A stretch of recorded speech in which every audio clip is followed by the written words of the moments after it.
विशेष गुरमत दीवान सन्मान योग भाई सुरिंदर सिंह जी आप संगत और प्रबंधक वीरा वालों आयोजित किए जाते ने। इस वरे दे शहादत दिवस नूं समर्पित दीवान दी आप जी हाजरी भर रहे हो। आप रोज गुरु तेग बहादुर साहब जी नाल गल्लां करदे हो, क्योंकि सतगुरु गुरु गोबिंद सिंह जी का यह बचन है कि जिसने गुरु नाल बचन करने ने बात करनी है वो गुरु ग्रंथ साहब का पाठ करे। महाराज का बचन एक जो मम साथ करन चाहे बात ग्रंथ जी पढ़े विचारे साथ। जिन्हें मेरे नाल गल्लां करनियां ने वो गुरु ग्रंथ साहब का पाठ करे। आप रोज गुरु तेग बहादुर नूं याद करदे हो, सच्चे पातशाह नूं। मैं हर थां ते एक बेनती करना, सिर्फ 1 घंटा लगता है, 1.25 घंटा 59 शब्द ते 57 श्लोक पढ़न वास्ते, गाउन लई नहीं। वध तो वध 1.5 घंटा लग जाएगा जिदा पाठ चलंत होवेगा। ते गुरु तेग बहादुर साहब की बाणी प्रबंधक कमेटी ने वखरे गुटके छपाए हुए ने। ते जे शहादत वाले दिन सारी आपां बाणी अमृत वेले पढ़ ली ना, समझो गुरु तेग बहादुर दे सीने नाल आपां लग गए। आओ, मैनू भाई साहब सुरिंदर सिंह जी ने कहा शहादत, मेरी थोड़ी जी एक मजबूरी, क्योंकि इतिहास उही हुंदा है। शीशगंज साहब भी कथा करनी है, रकाबगंज साहब भी, फिर कई बार सोच आउंदा भी इतिहासक तत्थ रिपीट हो जाता है। जिहड़ी गुरबाणी चित करदा है कि गुरबाणी विच सतगुरु होर दात बख्शे, पर जिवें भाई साहब ने कहा मैं यतन करांगा कि संखेप आप जी दे सन्मुख कुछ बेनतियां कर सकां तवारीख और बाणी विचों। मैं सन्मान योग आरंभ विच ही साडे सामने आप जी दे दिल्ली सिख गुरुद्वारा प्रबंधक कमेटी के मैंबर साहब चंडोक साहब और सन्मान योग भाई कुलमोहन सिंह जी, मैं इन्हों का धन्यवाद आरंभ च कर लगा। भाई कुलमोहन सिंह जी सकत्तर सन पटना साहब, मैं पहली बारी गया तो इन्होंने भरी संगत च कहा भाई साहब असी होइए ना होइए पर गुरु बाला प्रीतम दे आगमन पुरब ते जरूर आया करो। मैं यतन करना हुना किते भी होवां उत्थे हाजरी भरा। आओ साध संगत, सेहत मेरी इन्नी ठीक नहीं, कई महीनों तो महाराज कृपा करेगा। बैठन च बड़ी दिक्कत है, थले वाला धड़ कई बारी रुकन जिवें लग जाता, इस तरह हुंदा है। पर मैं फिर भी यतन करांगा कि आप संगत की सेवा करा। गुरु तेग बहादुर सच्चा पातशाह तरस करे आप जी दे सन्मुख कुछ बेनतियां कर सकां। गुरु बख्शी फतेह स्वीकार करो और उच्चारण करो जी। वाहिगुरु जी का खालसा, वाहिगुरु जी की फतेह। सतगुरु गुरु तेग बहादुर महाराज जी दे जो श्लोक ने, जिन्हां बारे हुणे ही सरदार कुलमोहन सिंह जी कह रहे सन, उन्हां दे अर्थां नूं समझना होर भी गहरी सुरत चाहिदी है। 2 तरीकों नाल गुरु ग्रंथ साहब की बाणी पढ़ी जाती है। एक तरीका है नॉलेज के तौर पर बाणी पढ़नी, दूसरा तरीका है आत्मक जीवन मानण वास्ते बाणी पढ़नी। नॉलेज के तौर पर साडी कैटागरी होंदी है, की कल नूं बोलना है, की प्रमाण लाना है। पर जिसने किसी नूं सुनाना भी नहीं, सिर्फ ते सिर्फ अपने अंदर नूं गुरु दे चरनां समर्पित करना है, उस दे बाणी पढ़न लई ते ਨੌਲੇਜ ਇਕੱਠੀ ਕਰਨ ਵਾਸਤੇ ਦੋਨਾਂ ਵਿੱਚ ਜ਼ਮੀਨ ਅਸਮਾਨ ਦਾ ਅੰਤਰ ਹੈ। ਥੋੜਾ ਜਿਹਾ ਆਓ, ਜਦੋਂ ਦਾਸ ਅੰਦਰ ਪ੍ਰਵੇਸ਼ ਕੀਤਾ ਸੰਗਤ 'ਚ, ਤੇ ਭਾਈ ਸਾਹਿਬ ਇੱਕ ਪ੍ਰਮਾਣ ਲਾ ਰਹੇ ਸਨ, ਸਾਹਿਬ ਨਿਤਾਣਿਆਂ ਕਾ ਤਾਣ। ਉੱਥੇ ਇਹਨਾਂ ਇੱਕ ਪ੍ਰਮਾਣ ਦਿੱਤਾ, ਤੇ ਉਹ ਗੁਰੂ ਅਰਜੁਨ ਦੇਵ ਜੀ ਦੇ ਬਚਨ ਨੇ। ਸਿਰ ਮੈਂ ਆਰੰਭ 'ਚ ਇਹ ਕਹਿਣਾ ਚਾਹਨਾ ਕਿ ਆਪ ਸਵੇਰੇ ਸ਼ਾਮ ਬਾਣੀ ਪੜ੍ਹ ਰਹੇ ਹੋ, ਇਹ ਇਕੱਲੇ ਅੱਖਰ ਨਹੀਂ, ਇਹ ਗੁਰਮੁਖੀ ਸਕ੍ਰਿਪਟ ਨਹੀਂ, ਇਹ ਹਿੰਦੀ ਦੀ ਭਾਸ਼ਾ ਨਹੀਂ, ਕਿਉਂਕਿ ਗੁਰੂ ਤੇਗ ਬਹਾਦਰ ਦੀ ਤਕਰੀਬਨ ਬਾਣੀ ਹਿੰਦੀ ਦੇ ਵਿੱਚ ਹੈ। ਚਲੋ ਸਕ੍ਰਿਪਟ ਆਪਾਂ ਕਹਿੰਦੇ ਹਾਂ, ਲਿਪੀ ਗੁਰਮੁਖੀ ਹੈ। ਗੁਰੂ ਤੇਗ ਬਹਾਦਰ ਸਾਹਿਬ ਦੇ ਜਿਹੜੇ ਬਚਨ ਨੇ, ਇਹ ਅਸਲ 'ਚ ਗੁਰੂ ਤੇਗ ਬਹਾਦਰ ਸਾਹਿਬ ਦਾ ਆਪਾ ਹੈ। ਜਦੋਂ ਭਾਈ ਸਾਹਿਬ ਪੜ੍ਹ ਰਹੇ ਸਨ ਕਿ ਜਾਂ ਕੋ ਮੁਸ਼ਕਲ ਅਤ ਬਣੇ, ਢੋਈ ਕੋਈ ਨਾ ਦੇ, ਲਾਗੂ ਹੋਏ ਦੁਸ਼ਮਨਾ, ਸਾਕ ਭੇ ਭੱਜ ਖਲੇ, ਸਭੋ ਭੱਜੈ ਆਸਰਾ, ਚੁੱਕੈ ਸਭ ਅਸਰਾਓ। ਉੱਥੇ ਇੱਕ ਬਚਨ ਹੈ, ਚਿਤ ਆਵੈ ਉਸ ਪਾਰ ਬ੍ਰਹਮ, ਲੱਗੈ ਨਾ ਤੱਤੀ ਵਾਓ। ਸਿਰਫ ਇੱਕੋ ਬੇਨਤੀ ਕਰਾਂਗਾ, ਜਿਸ ਨਾਲ ਚਿੱਤ ਲੱਗ ਜਾਏਗਾ, ਉਹਦਾ ਗੁਣ ਔਗਣ, ਉਹਦਾ ਦੁੱਖ ਸੁੱਖ ਸਾਡੇ ਸਰੀਰ ਉੱਤੇ ਜ਼ਰੂਰ ਅਸਰ ਕਰੇਗਾ। ਥੋੜਾ ਜਿਹਾ ਇੱਕ ਬਚਨ ਅਸੀਂ ਗੁਰੂ ਅਰਜੁਨ ਦੇਵ ਜੀ ਦਾ ਲੈਣਾ ਹੈ। ਤਾਂ ਮੈਂ ਕਿਹਾ, ਜਦੋਂ ਅਸੀਂ ਪਾਠ ਕਰੀਏ, ਕੋਈ ਬਾਣੀ ਵੀ ਪੜ੍ਹੀਏ, ਇਹ ਇੰਜ ਸਮਝੀਏ ਕਿ ਗੁਰੂ ਸਾਹਿਬ ਦਾ ਆਪਣਾ ਅੰਦਰ ਹੈ। ਇੱਕ ਪੁਨः ਮੈਂ ਆਪ ਨੂੰ ਸੁਣਾਉਣਾ ਚਾਹਨਾ, ਗੁਰੂ ਅਰਜੁਨ ਦੇਵ ਜੀ ਦਾ ਬਚਨ ਹੈ, ਮਿਤ ਕਾ ਚਿਤ ਅਨੂਪ, ਮਰਮ ਨਾ ਜਾਣੀਏ। ਸ਼ਾਇਦ ਇਹਦੀ ਕਥਾ ਦਾਸ ਨੇ ਮੰਜੀ ਸਾਹਿਬ ਇੱਕ ਵਾਰ ਕੀਤੀ ਲਾਈਵ 'ਚ। ਬੜੇ ਸਿੱਧੇ ਅਰਥ ਨੇ। ਮਿੱਤ ਦਾ ਲਫ਼ਜ਼ੀ ਅਰਥ ਹੈ ਮਿੱਤਰ, ਚਿੱਤ ਦਾ ਅਰਥ ਆਪਾਂ ਜਾਣਦੇ ਹਾਂ ਅੰਦਰ ਸਾਡਾ। ਉਂਝ ਵੈਸੇ ਅੰਤਿਸ਼ਾਕਰਨ ਵਿੱਚੋਂ, ਜਿਹਨੂੰ ਅਸੀਂ ਅੰਤःਕਰਨ ਵੀ ਕਹਿੰਦੇ ਹਾਂ, ਉਹਦੇ ਵਿੱਚੋਂ ਇੱਕ ਚਿੱਤ ਵੀ ਰੱਬ ਦੀ ਬਣਾਈ ਕੋਈ ਦਾਤ ਹੈ, ਜਿਹੜੀ ਬੰਦੇ ਦੀ ਬਾਡੀ ਵਿੱਚ ਮੌਜੂਦ ਰਹਿੰਦੀ ਹੈ। ਉਹਦਾ ਸਰਮਖੰਡ ਵੀ ਜ਼ਿਕਰ ਕੀਤਾ ਕਿ ਤਿੱਥੈ ਘਾੜਤ ਘੜੀਐ, ਤਿੱਥੈ ਘੜੀਐ ਸੁਰਤ ਮਤ ਮਨ ਬੁੱਧ। ਇਹ ਅੰਤःਕਰਨ ਹੈ। ਇਹਦੇ ਸਿੱਧੇ ਅਰਥ ਨੇ ਜੀ ਕਿ ਮਨ, ਬੁੱਧ, ਚਿੱਤ ਤੇ ਹੰਕਾਰ, ਇਹਨੂੰ ਅੰਤःਕਰਨ ਕਿਹਾ ਜਾਂਦਾ ਹੈ। ਭਾਈ ਕਾਹਨ ਸਿੰਘ ਨਾਭਾ ਕਹਿੰਦੇ ਆ ਕਿ ਗੁਰਮਤਿ ਅਨੁਸਾਰ ਸਰਮਖੰਡ ਵਿੱਚ ਇਹ ਅੰਤःਕਰਨ ਹੈ ਕਿ ਤਿੱਥੈ ਘੜੀਐ ਸੁਰਤ ਮਤ ਮਨ ਬੁੱਧ। ਥੋੜਾ ਜਿਹਾ ਇਸ ਬੇਨਤੀ ਨੂੰ ਸੁਣੋ। ਪਹਿਲਾ ਤੇ ਦੇ ਅਰਥ, ਮਿੱਤ ਕਾ ਚਿੱਤ ਅਨੂਪ, ਸੋ ਮਰਮ ਨਾ ਜਾਣੀਏ। ਇੱਥੇ ਮਿੱਤਰ ਦਾ ਲਫ਼ਜ਼ੀ ਅਰਥ ਹੈ ਅਕਾਲ ਪੁਰਖ ਵਾਹਿਗੁਰੂ, ਪਰਮਾਤਮਾ ਕਹੋ, ਪਰਮੇਸ਼ਵਰ ਕਹੋ।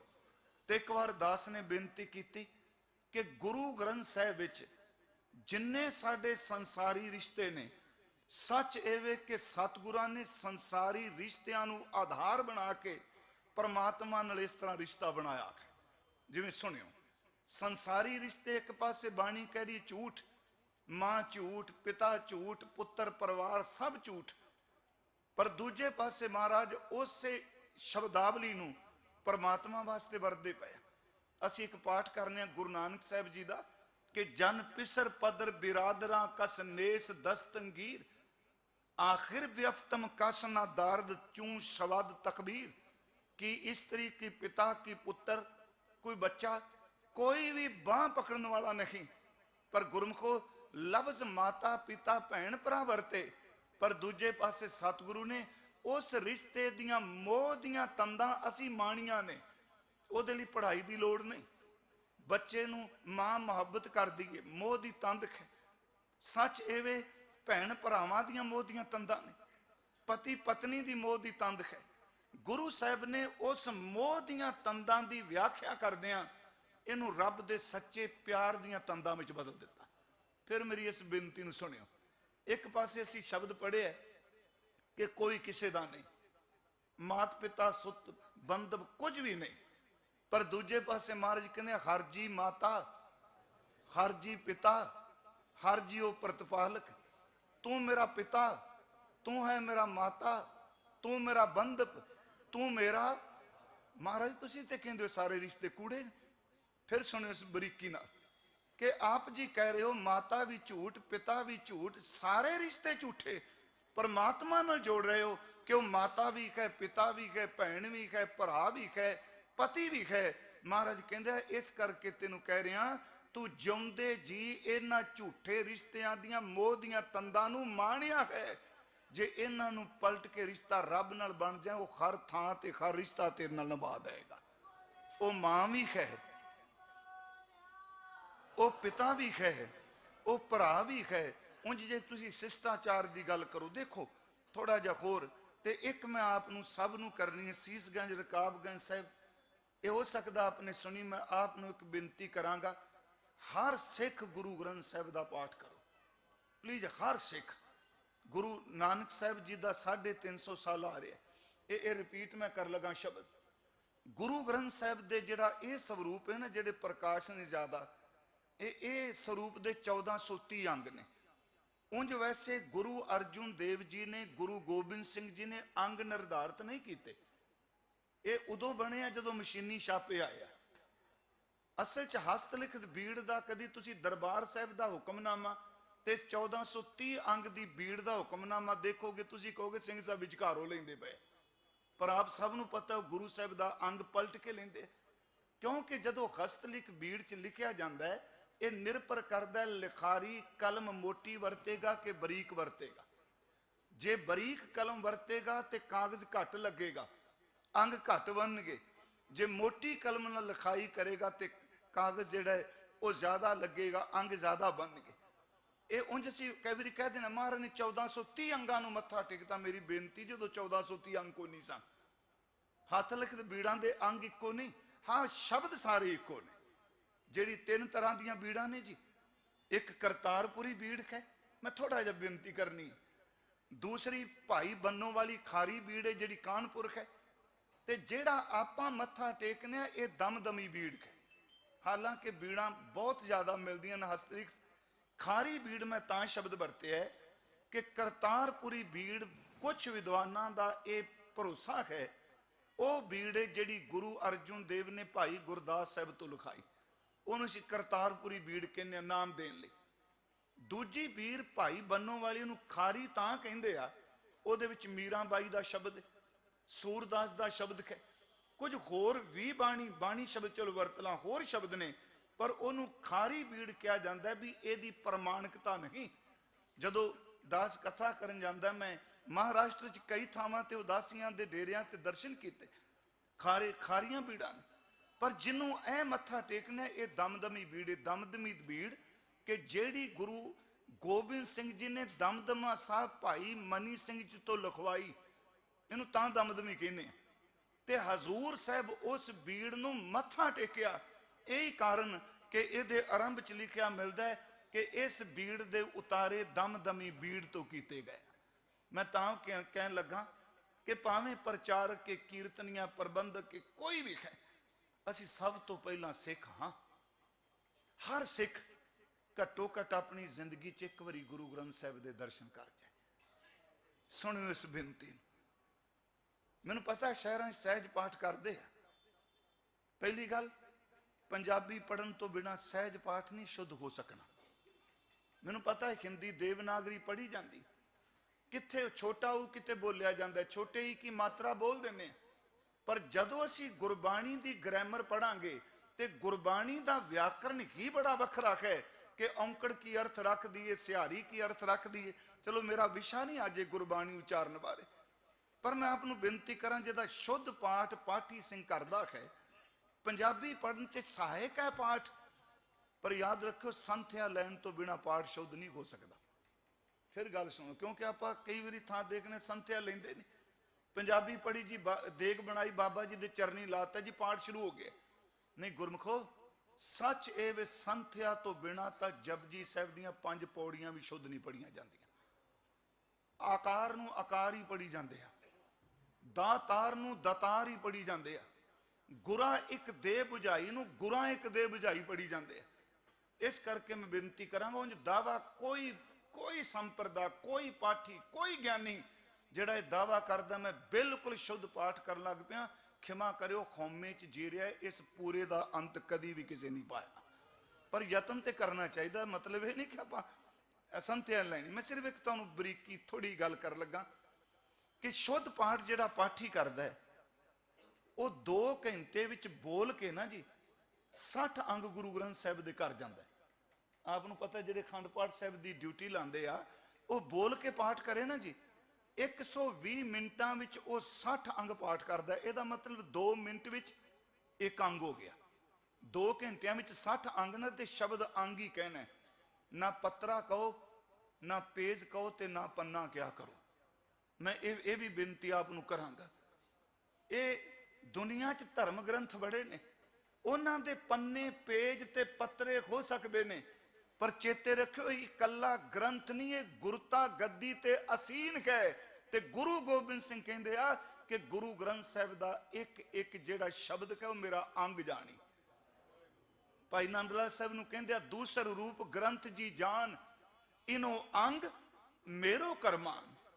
ਉੱਥੇ ਮਹਾਰਾਜ ਜੀ ਮੈਂ ਬੇਨਤੀ ਕਰਾਂਗਾ 4 ਅੰਗ 2 ਅੰਗ ਵੈਗਰੂ 60 ਮਿੰਟ 60 ਅੰਗ 2 ਘੰਟਿਆਂ 'ਚ 120 ਮਿੰਟਾਂ 'ਚ 60 ਅੰਗ 2 ਮਿੰਟ ਵਿੱਚ ਇੱਕ ਅੰਗ ਹੋ ਗਏ। ਜੇ ਗੱਲ ਚੰਗੀ ਲੱਗੇ ਤੁਸੀਂ ਮੈਂ ਸਾਰੇ ਮੰਨ ਲਈਏ, ਜੇ ਇੱਕ ਕੰਮ ਕਰੋ 23 ਘੰਟਿਆਂ 24 ਘੰਟਿਆਂ 'ਚ 2 ਮਿੰਟ ਵਿੱਚ ਇੱਕ ਅੰਗ, ਮੈਂ ਕਿਹਾ ਜਿੰਨੇ ਪਾਠ ਸ਼ੁਰੂ ਕਰਨਾ ਸੰਥਿਆ ਲੈ ਕੇ ਉਹ ਇੱਕ ਅੰਗ 5 ਮਿੰਟਾਂ ਵਿੱਚ ਹੀ ਕਰ ਲੈ। 24 ਘੰਟਿਆਂ ਵਿੱਚ 20 ਮਿੰਟ ਸਹਿਜ ਪਾਠ ਕਰੋ ਗੁਰਮੁਖੋ। 4 ਅੰਗ ਪਾਠ ਰੋਜ਼ ਕਰੋ, 365 ਦਿਨ ਨੇ ਸਾਲ ਦੇ, ਇਹਨੂੰ 4 ਨਾਲ ਗੁਣਾ ਕਰ ਦਿਓ, 1430 ਅੰਗ ਨੇ ਗੁਰੂ ਗ੍ਰੰਥ ਸਾਹਿਬ ਦੇ। ਇੱਕ ਸਾਲ ਵਿੱਚ ਪੂਰੇ ਗੁਰੂ ਗ੍ਰੰਥ ਸਾਹਿਬ ਦੇ ਦਰਸ਼ਨ ਹੋ ਜਾਣਗੇ ਸਿਰਫ 20 ਮਿੰਟ ਪਾਠ ਕਰਕੇ। ਮੈਂ ਬੇਨਤੀ ਕਰਾਂ 20 ਮਿੰਟ ਜਿਹਨੇ ਐਸਤਾ ਐਸਤਾ ਕਰਨਾ, ਉਂਝ ਵੈਸੇ 8 ਮਿੰਟ ਜਿਹੜਾ ਰੋਜ਼ ਪਾਠ ਕਰਦਾ ਇੱਕ ਸਾਲ 'ਚ ਪੂਰੇ ਗੁਰੂ ਗ੍ਰੰਥ ਸਾਹਿਬ ਦੇ ਦਰਸ਼ਨ ਕਰ ਜਾਂਦਾ।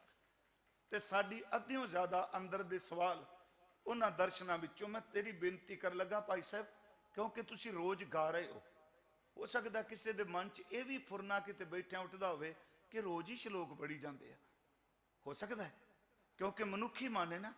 ਮੈਂ ਆਪ ਨੂੰ ਬੇਨਤੀ ਕਰ ਲੱਗਾ, ਮੈਂ ਇੱਕ ਵਾਰ ਕਿਹਾ ਸੀ ਕਿਸੇ ਦੀ ਅਪਮਾਨ ਕਰਨਾ, ਨਿੰਦਿਆ ਦੀ ਵੋਕੈਬਲਰੀ ਬਿਲਕੁਲ ਥੋੜੀ ਹੁੰਦੀ ਏ। ਯਾਦ ਰੱਖਿਓ ਕੱਲਾ ਵਾਹਿਗੁਰੂ ਸਾਰੀ ਜ਼ਿੰਦਗੀ ਕਹੀ ਜੋ ਇਹਦਾ ਪਾਰਾਵਾਰ ਵੀ ਨਹੀਂ ਪਾਇਆ ਜਾ ਸਕਦਾ। ਨਿੰਦਿਆ 'ਚ ਕਿੰਨੇ ਕੁ ਸ਼ਬਦ ਵਰਤ ਲਾਂਗੇ, ਪਰ ਵਾਹਿਗੁਰੂ ਸ਼ਬਦ ਦਾ ਤੋਟਾ ਹੀ ਕੋਈ ਨਹੀਂ। ਇਹ ਸ਼ਬਦ ਨੂੰ ਪੜੋ। ਫਿਰ ਮੈਂ ਬੋਲਣ ਲੱਗਾ, ਮਿੱਤ ਕਾ ਚਿੱਤ ਅਨੂਪ, ਮੇਰੇ ਮਿੱਤਰ ਦਾ ਜੋ ਚਿੱਤ ਹੈ ਉਹ ਉਪਮਾ ਸੇ ਰਹਿਤ ਹੈ। ਮਿੱਤਰ ਅਕਾਲ ਪੁਰਖ, ਉਹਦਾ ਮਰਮ ਨਹੀਂ ਪਾਇਆ ਜਾ ਸਕਦਾ। ਮਰਮ ਦਾ ਅਰਥ ਹੈ ਭੇਦ। ਮਿੱਤ ਕਾ ਚਿੱਤ ਅਨੂਪ ਮਰਮ ਨਾ ਜਾਣੀਏ, ਪਰ ਅੱਗੇ ਬਚਨੇ ਗਾਹਕ ਗੁਣੀ ਅਪਾਰ ਸੋ ਤਤ ਪਛਾਨੀਏ। ਫਿਰ ਗਾਹਕ ਗੁਣੀ ਦਾ ਅਰਥ ਹੈ ਜਿਹੜੇ ਰੂਹਾਨੀਅਤ ਦੇ ਗ੍ਰਾਹਕ ਨੇ, ਜਿਹੜੇ ਬੰਦਗੀ ਦੇ ਗ੍ਰਾਹਕ ਨੇ। ਸੋ ਦਾ ਅਰਥ ਹੈ ਉਹ ਤਤ। ਆਪ ਯਾਦ ਰੱਖਿਓ ਉਂਝ ਕੋਸ਼ ਵਿੱਚ ਤਤ ਦਾ ਅਰਥ ਹੈ ਨਿਚੋੜ, ਪਰ ਗੁਰੂ ਗ੍ਰੰਥ ਸਾਹਿਬ ਜਦੋਂ ਪਾਠ ਕਰੋਗੇ, ਮੈਂ ਇੱਕ ਦਿਨ ਕਿਹਾ ਕਿ ਜਿਉਂ-ਜਿਉਂ ਬਾਣੀ ਦਾ ਪਾਠ ਕਰਨੇ ਸਤਿਗੁਰੂ ਤਰਸ ਕਰਦਾ ਹੈ। ਮਹਾਰਾਜ ਬੜੇ ਸ਼ਬਦ ਹੋਣ, ਜੇ ਕਿਸੇ ਉਂਝ ਬੰਦੇ ਨੂੰ ਪੁੱਛੋ ਤਤ ਦਾ ਅਰਥ ਕੀ, ਉਹ ਕਹੇਗਾ ਨਿਚੋੜ, ਪਰ ਗੁਰੂ ਗ੍ਰੰਥ ਸਾਹਿਬ ਤਤ ਦਾ ਅਰਥ ਰੱਬ ਕਰਦਾ ਹੈ। ਸਿਮਰਤ ਸ਼ਾਸਤਰ ਪੁਨ ਪਾਪ ਵਿਚਾਰ ਦੇ ਤਤੈ ਸਾਰ ਨਾ ਜਾਣੀ। ਤਤ ਦਾ ਅਰਥ ਨਿਚੋੜ ਹੈ, ਵੈਸੇ ਇੱਥੇ ਤਤ ਦਾ ਅਰਥ ਫਿਰ ਬ੍ਰਹਮ ਹੋ ਜਾਏਗਾ। ਮਿੱਤ ਕਾ ਚਿੱਤ ਅਨੂਪ ਮਰਮ ਨਾ ਜਾਣੀਐ, ਗਾਹ ਗੁਣੀ ਅਪਾਰ ਸੋ ਤਤ ਪਛਾਨੀਐ। ਅਗਲੀ ਤੋਕੇ ਚਿੱਤੈ ਚਿੱਤ ਸਮਾਏ। ਹੁਣ ਇਹ 2 ਵਾਰੀ ਕਿਉਂ ਆ ਗਿਆ ਭਾਈ ਸਾਹਿਬ? ਉੱਥੇ ਤੇ ਪਾਠ ਕੀਤਾ ਚਿੱਤ ਆਵੇ ਉਸ ਪਾਰ ਬ੍ਰਹਮ, ਇੱਥੇ 2 ਵਾਰੀ ਸ਼ਬਦ ਆਇਆ ਚਿੱਤੈ ਚਿੱਤ ਸਮਾਏ। ਇਹਦਾ ਮਤਲਬ ਇਹ ਕੋਈ ਗੱਲ ਡੂੰਘੀ ਕਰਕੇ ਗੁਰੂ ਅਰਜਨ ਦੇਵ। ਚਿੱਤੈ ਚਿੱਤ ਸਮਾਏ ਤਾਂ ਹੋਵੇ ਰੰਗ ਘਣਾ। ਇਹਦਾ ਅਰਥ ਹੈ ਚਿੱਤੈ ਦਾ ਅਰਥ ਹੈ ਅਕਾਲ ਪੁਰਖ ਦਾ ਚਿੱਤ, ਗੁਰੂ ਦਾ ਚਿੱਤ, ਪਰਮਾਤਮਾ ਦਾ ਚਿੱਤ। ਗੁਰੂ ਦਾ ਚਿੱਤ ਜਿਹੜਾ ਉਹ ਗੁਰੂ ਦਾ ਸ਼ਬਦ ਹੈ। ਆਪਣੇ ਚਿੱਤ ਨੂੰ ਗੁਰੂ ਦੇ ਚਿੱਤ ਵਿੱਚ ਸਮਾ ਦੇ, ਇਹਦੇ ਚਿੱਤ ਦੀਆਂ ਸਾਰੀਆਂ ਬਖਸ਼ਾਂ ਤੇਰੇ ਚਿੱਤ ਵਿੱਚ ਚਲੀਆਂ ਜਾਣਗੀਆਂ। ਇਹ ਫਿਰ ਇਸ ਬੇਨਤੀ ਨੂੰ ਸੁਣਿਓ, ਇਸ ਪਾਠ ਨੂੰ ਮੈਂ ਥੋੜੀ ਜਿਹੀ ਦੀ ਵਿਆਖਿਆ ਫਿਰ ਕਰ ਸਕਾਂ। ਜਿੱਥੇ ਵੀ ਸਾਡਾ ਚਿੱਤ ਹੈ ਉਹ ਹਰ ਚੀਜ਼ ਸਾਡੇ ਤੇ ਅਸਰ ਪਾਉਂਦੀ ਹੈ। ਮੈਂ ਇੱਕ ਦਿਨ ਉਦਾਹਰਨ ਦਿੱਤੀ ਸੀ, ਇਸ ਵਕਤ ਇਹ ਬੜੀ ਪੁਰਾਣੀ ਗੱਲ ਹੈ, ਇਸ ਧਰਤੀ ਤੇ ਹਰ ਸਕਿੰਟ ਬੰਦਾ ਜੰਮ ਵੀ ਰਿਹਾ ਤੇ ਮਰ ਵੀ ਰਿਹਾ ਹੈ। ਮਿੰਟ ਨਹੀਂ ਮੈਂ ਕਹਿ ਰਿਹਾ, ਸਕਿੰਟ। ਇਸ ਸਕਿੰਟ ਜਦੋਂ ਆਪਾਂ ਗੁਰਦੁਆਰੇ ਬੈਠੇ ਆ, ਪਤਾ ਨਹੀਂ ਕਿੰਨਿਆਂ ਬੰਦਿਆਂ ਦੀ ਡੈਥ ਇੰਡੀਆ 'ਚ ਹੋ ਗਈ ਹੈ। ਕੱਲ ਮੈਂ ਭਾਰਤ ਦੀ ਗੱਲ ਕਰ ਰਿਹਾ, इस प्लैनेट ते एक सकिंट विच किन्ने बंदे मर रहे आ, ते जे मर रहे ने, किसी नूं गोली लग गई, कोई एक्सीडेंट हो गया, कोई हॉस्पिटल डेथ हो गई, ते इस सकिंट दे विच कई बच्चे नवे जन्म भी ले गए। पर मैं बेनती करा, जेड़े बच्चे जन्म लिया साडे ते क्यों नहीं असर हो रहा? जिन्हां दे घर जम्मिया वो ऐसे धरती ते ने, क्योंकि जिदे घर जम्मिया है ओदा चित्त, ओदे रिश्तेदारां दा चित्त उस शरीर नाल जुड़िया है। याद रखो, जिदे नाल चित्त जुड़िया होवेगा, ओदा मौत, ओदा जन्म, ओदा दुख, ओदा सुख, ओदा मान, ओदा अपमान साडे चित्त नूं अवश्य प्रभावित करेगा। ते जिदा चित्त गुरु नाल जुड़ जाएगा, सच वे गुरु तेग बहादुर दा चित्त सिख दे चित्त भी चला जाएगा। फिर ये जिहड़े तुसीं शब्द रोज पढ़ रहे हो ना, गुरमुखे गुरु तेग बहादुर दे चित्त विच अपना चित्त समाना है। जे इस ढंग नाल पढ़ांगे ना, फिर वखरी रस है। चित्तै चित्त समाए तां होवै रंग घना, रंग दा अर्थ इत्थे प्रेम है। जे तू अपने चित्त नूं गुरु दे चित्त विच मिला दें, परमात्मा दे चित्त विच मिलाएं, जिन्ना गुरु दे शब्द विच प्रेम भरिया सारा तेरे भी चला जाएगा। इनू फिर गुरु कहंदा गुरबाणी बनी है। याद रखियो, गुरबाणी बनना है। चित्तै चित्त समाए तां होवै रंग घना, हर हां चंचल चोरै मार तां पावें सच धना। जदों गुरु दे चित्त च चित्त जुड़ गया, जेड़े चोर तेनू टिकन नहीं देंदे, चेते रखी गुरु तेग बहादुर दे चित्त दे नेड़े चोर कदी आ भी नहीं सकते। आ है एक नुकता कि जदों बाणी पढ़ांगे अपने आप बख्शिश वर्दी गुरु तेग बहादुर सच्चे पातशाह। चलो मैं इतिहास आपने जरूर साझा करके जाना। जो भाई साहब ने कहा है, शहादत बड़ी लंबेरी है। मैं अज एक रस्ते च नज़म लिखी महाराज जी बारे थोड़ी जी, तो तकरीबन मैं दस रहा सा भाई प्रभजीत सिंह नूं, बड़े चिरां दी इच्छा सी, ते मेरे मन च आया चांदनी दे चौंक विच इकट्ठ है हनेरियां दा, हनेरियां ने अज कतल करना है सवेरियां दा। चांदनी दे इकट्ठ विच, चांदनी दे चौंक विच इकट्ठ है हनेरियां दा, हनेरियां दा कतल अज करना है सवेरियां ने, सवेरियां ने हनेरियां दा कतल करना, हनेरे सवेरियां दा कतल करना हनेरियां ने। उत्थे मैं एक बेनती की है कि गुरु तेग बहादुर साहब चौंक चांदनी विच चानण जिहड़ा है वो हनेरे दा मुकाबला कर रहा है। चांदनी दा चौंक इकट्ठ है हनेरियां दा, हनेरियां ने कतल करना सवेरियां दा। सवेरियां दी रात विचों नूर एक झड़ेगा, हनेरा इत्थों उठेगा ते सवेरा इत्थे चढ़ेगा। एक आरे नाल चीर दिता, दूजा देग विच कढ़दा, तीजा रूह विच लपेट दिता, वेखो हासा सड़दा। ये मैं अज रस्ते च लिखिया, जहाज च बैठिया मैं सीधा आया इत्थे, फिर मैं रिपीट कर लगा। चांदनी दा चौंक अज कट है हनेरियां दा, हनेरियां ने कतल करना सवेरियां दा। सवेरियां दी रात विचों नूर एक झड़ेगा, हनेरा उथों उठेगा ते सवेरा फिर चढ़ेगा। एक आरे नाल चीर दिता, दूजा देग विच कढ़दा, तीजा रूह च लपेट दिता, वेखो हासा सड़दा। पिंजरे च बैठे गुरु अखी ने निहार दे, धन सिक्खी मुख तो उजाड़ दे। सतगुरु गुरु तेग बहादुर महाराज। चलो ये काफ़ी लंबेरी नज़म है, मैं सिर्फ इन्ने को मैनू याद रह सके क्योंकि लिखी गुणे सी। हजूर सच्चे पातशाह महाराज गुरु तेग बहादुर साहब, याद रखो जिन्नी देर तक तुसी शब्द नूं लैके नहीं तुरोगे तो डुल्ले कोई खून की व्याख्या नहीं हो सकेगी। इस दिल्ली च पता नहीं औरंगजेब ने किन्ने को बंदे मारे, किन्ने को कतल किए, पर मैं सोचना दो थावां बिल्कुल नेड़े नेड़े ने। एक चांदनी चौक, एक जामा मस्जिद के सामने एक कबर है, तुहानू पता हो सरमद दी, उन्होंने ही कतल किया सी औरंगजेब ने। गुरु तेग बहादुर साहब महाराज हजूर दा आगमन अमृतसर की धरती ते होया। ये शुरू तो ही बैराग विच रहिंदे ने। ज्ञानी ज्ञान सिंह ने तवारी गुरु खालसा च लिखा है कि गुरु तेग बहादुर इन्ने बैराग विच रहिंदे ने कि इन्हां दे नेत्रां दे ये दोनों कोर जिहड़े ने पानी नाल चिट्टे हो चुके सन, रंग बदल चुके सन। ये इन्ने हर वेले बैराग विच रहिंदे आ। गुरु तेग बहादुर साहब महाराज एक बैराग भी दूजा खामोश रहिंदे आ। ਜ਼ਿਆਦਾ ਕਿਸੇ ਨਾਲ ਬੋਲਦੇ ਨਹੀਂ। ਅੰਮ੍ਰਿਤਸਰ ਧਰਤੀ ਤੇ ਮਹਾਰਾਜ ਦਾ ਆਗਮਨ ਹੋਇਆ ਗੁਰੂ ਕੇ ਮਹਿਲ। ਇਹਨਾਂ ਦੇ ਸਨਮੁਖ ਬਾਬਾ ਅਟਲ ਰਾਏ ਜੀ ਨੇ ਚਲਾਣਾ ਕੀਤਾ। ਪਿਤਾ ਗੁਰੂ ਹਰਗੋਬਿੰਦ ਸਾਹਿਬ ਜਦੋਂ ਕਰਤਾਰਪੁਰ ਆਏ ਤੇ ਧੰਨ ਗੁਰੂ ਤੇਗ ਬਹਾਦਰ ਸਾਹਿਬ ਮਹਾਰਾਜ ਨਾਲ ਆਏ। ਕਰਤਾਰਪੁਰ ਮਾਤਾ ਗੁਜਰੀ ਜੀ ਤੇ ਗੁਰੂ ਤੇਗ ਬਹਾਦਰ ਸਾਹਿਬ ਜੀ ਦਾ ਵਿਵਾਹ ਹੋਇਆ। ਚਲੋ ਆਨੰਦਕਾਰੀ ਸ਼ਬਦ ਵਰਤਾਂਗੇ ਆਪਾਂ। ਮੈਂ ਬੇਨਤੀ ਕਰ ਲਗਾ ਥੋੜੀ ਜਿਹੀ ਇਤਿਹਾਸਕ ਪੱਖ ਤੋਂ। ਗੁਰੂ ਤੇਗ ਬਹਾਦਰ ਕਰਤਾਰਪੁਰ ਦੀ ਜੰਗ ਵਿੱਚ ਸ਼ਮੂਲੀਅਤ ਕੀਤੀ। ਮਹਾਰਾਜ ਕੀਰਤਪੁਰ ਸਾਹਿਬ ਗਏ, ਗੁਰੂ ਹਰਗੋਬਿੰਦ ਸਾਹਿਬ ਗੁਰੂ ਤੇਗ ਬਹਾਦਰ ਸਾਹਿਬ ਨਾਲ ਗਏ ਆ। ਪ੍ਰਿੰਸੀਪਲ ਸਤਬੀਰ ਸਿੰਘ ਨੇ ਗੱਲ ਬੜੀ ਪਿਆਰੀ ਲਿਖੀ ਕਿ ਗੁਰੂ ਤੇਗ ਬਹਾਦਰ ਸਾਹਿਬ ਜਦੋਂ ਵੀ ਆਉਂਦੇ ਸਨ ਸੰਗਤ 'ਚ ਤੇ ਮਹਾਰਾਜ ਨੀਵੀਂ ਪਾ ਕੇ ਆਉਂਦੇ ਆ, ਉੱਚਾ ਚਿਹਰਾ ਚੁੱਕ ਕੇ ਨਹੀਂ। ਤੇ ਇੱਕ ਵਾਰੀ ਸਿੱਖਾਂ ਨੇ ਪੁੱਛ ਵੀ ਲਿਆ ਸਤਿਗੁਰੂ ਬਾਕੀ ਬੇਟੇ ਵੀ ਆਉਂਦੇ ਨੇ ਪਰ ਜਦੋਂ ਗੁਰੂ ਤੇਗ ਬਹਾਦਰ ਸਾਹਿਬ ਆਉਂਦੇ ਨੇ ਨੇਤਰ ਨੀਵੇਂ ਕਿਉਂ? ਕਹਿੰਦੇ ਨੇ ਮਹਾਰਾਜ ਜੀ ਨੇ ਕੋਲ ਬਿਠਾ ਕੇ ਪੁੱਛ ਲਿਆ ਬੇਟਾ ਕਿ ਸਿੱਖ ਸੰਗਤ ਪੁੱਛਦੀ ਹੈ ਤੁਸੀਂ ਨੇਤਰ ਨੀਵੇਂ ਕਿਉਂ ਪਾਏ ਨੇ? ਉੱਥੇ ਨਿਮਰਤਾ ਸਹਿਤ ਕਿਹਾ ਪਿਤਾ ਜੀ ਜਿਸ ਨੂੰ ਅੰਦਰ ਦੇ ਸਾਰੇ ਪਾਪਾਂ ਦਾ ਪਤਾ ਹੋਵੇ ਉਹਦੇ ਸਾਹਮਣੇ ਨੇਤਰ ਨਹੀਂ ਝੁਕੇ ਜਾਂਦੇ। ਹਾਲਾਂ ਰਿਸ਼ਤਾ ਪਿਓ ਤੇ ਪੁੱਤਰ ਦਾ ਹੈ। ਸਤਿਗੁਰੂ ਗੁਰੂ ਤੇਗ ਬਹਾਦਰ ਕੀਰਤਪੁਰ ਸਾਹਿਬ, ਇੱਥੇ ਗੁਰੂ ਹਰਗੋਬਿੰਦ ਸਾਹਿਬ ਨੇ ਗੁਰਗੱਦੀ ਪੋਤੇ ਨੂੰ ਦੇ ਦਿੱਤੀ, ਗੁਰੂ ਹਰ ਰਾਏ ਸਾਹਿਬ ਨੂੰ। ਗੁਰੂ ਤੇਗ ਬਹਾਦਰ ਮਹਾਰਾਜ ਜੀ ਦੇ ਸਨਮਾਨਯੋਗ ਮਾਤਾ ਨਾਨਕੀ ਜੀ, ਉਹਨਾਂ ਨੇ ਸਿਰਫ ਇਹ ਬੇਨਤੀ ਕੀਤੀ ਮਹਾਰਾਜ ਮੇਰੇ ਪੁੱਤਰ ਨੂੰ।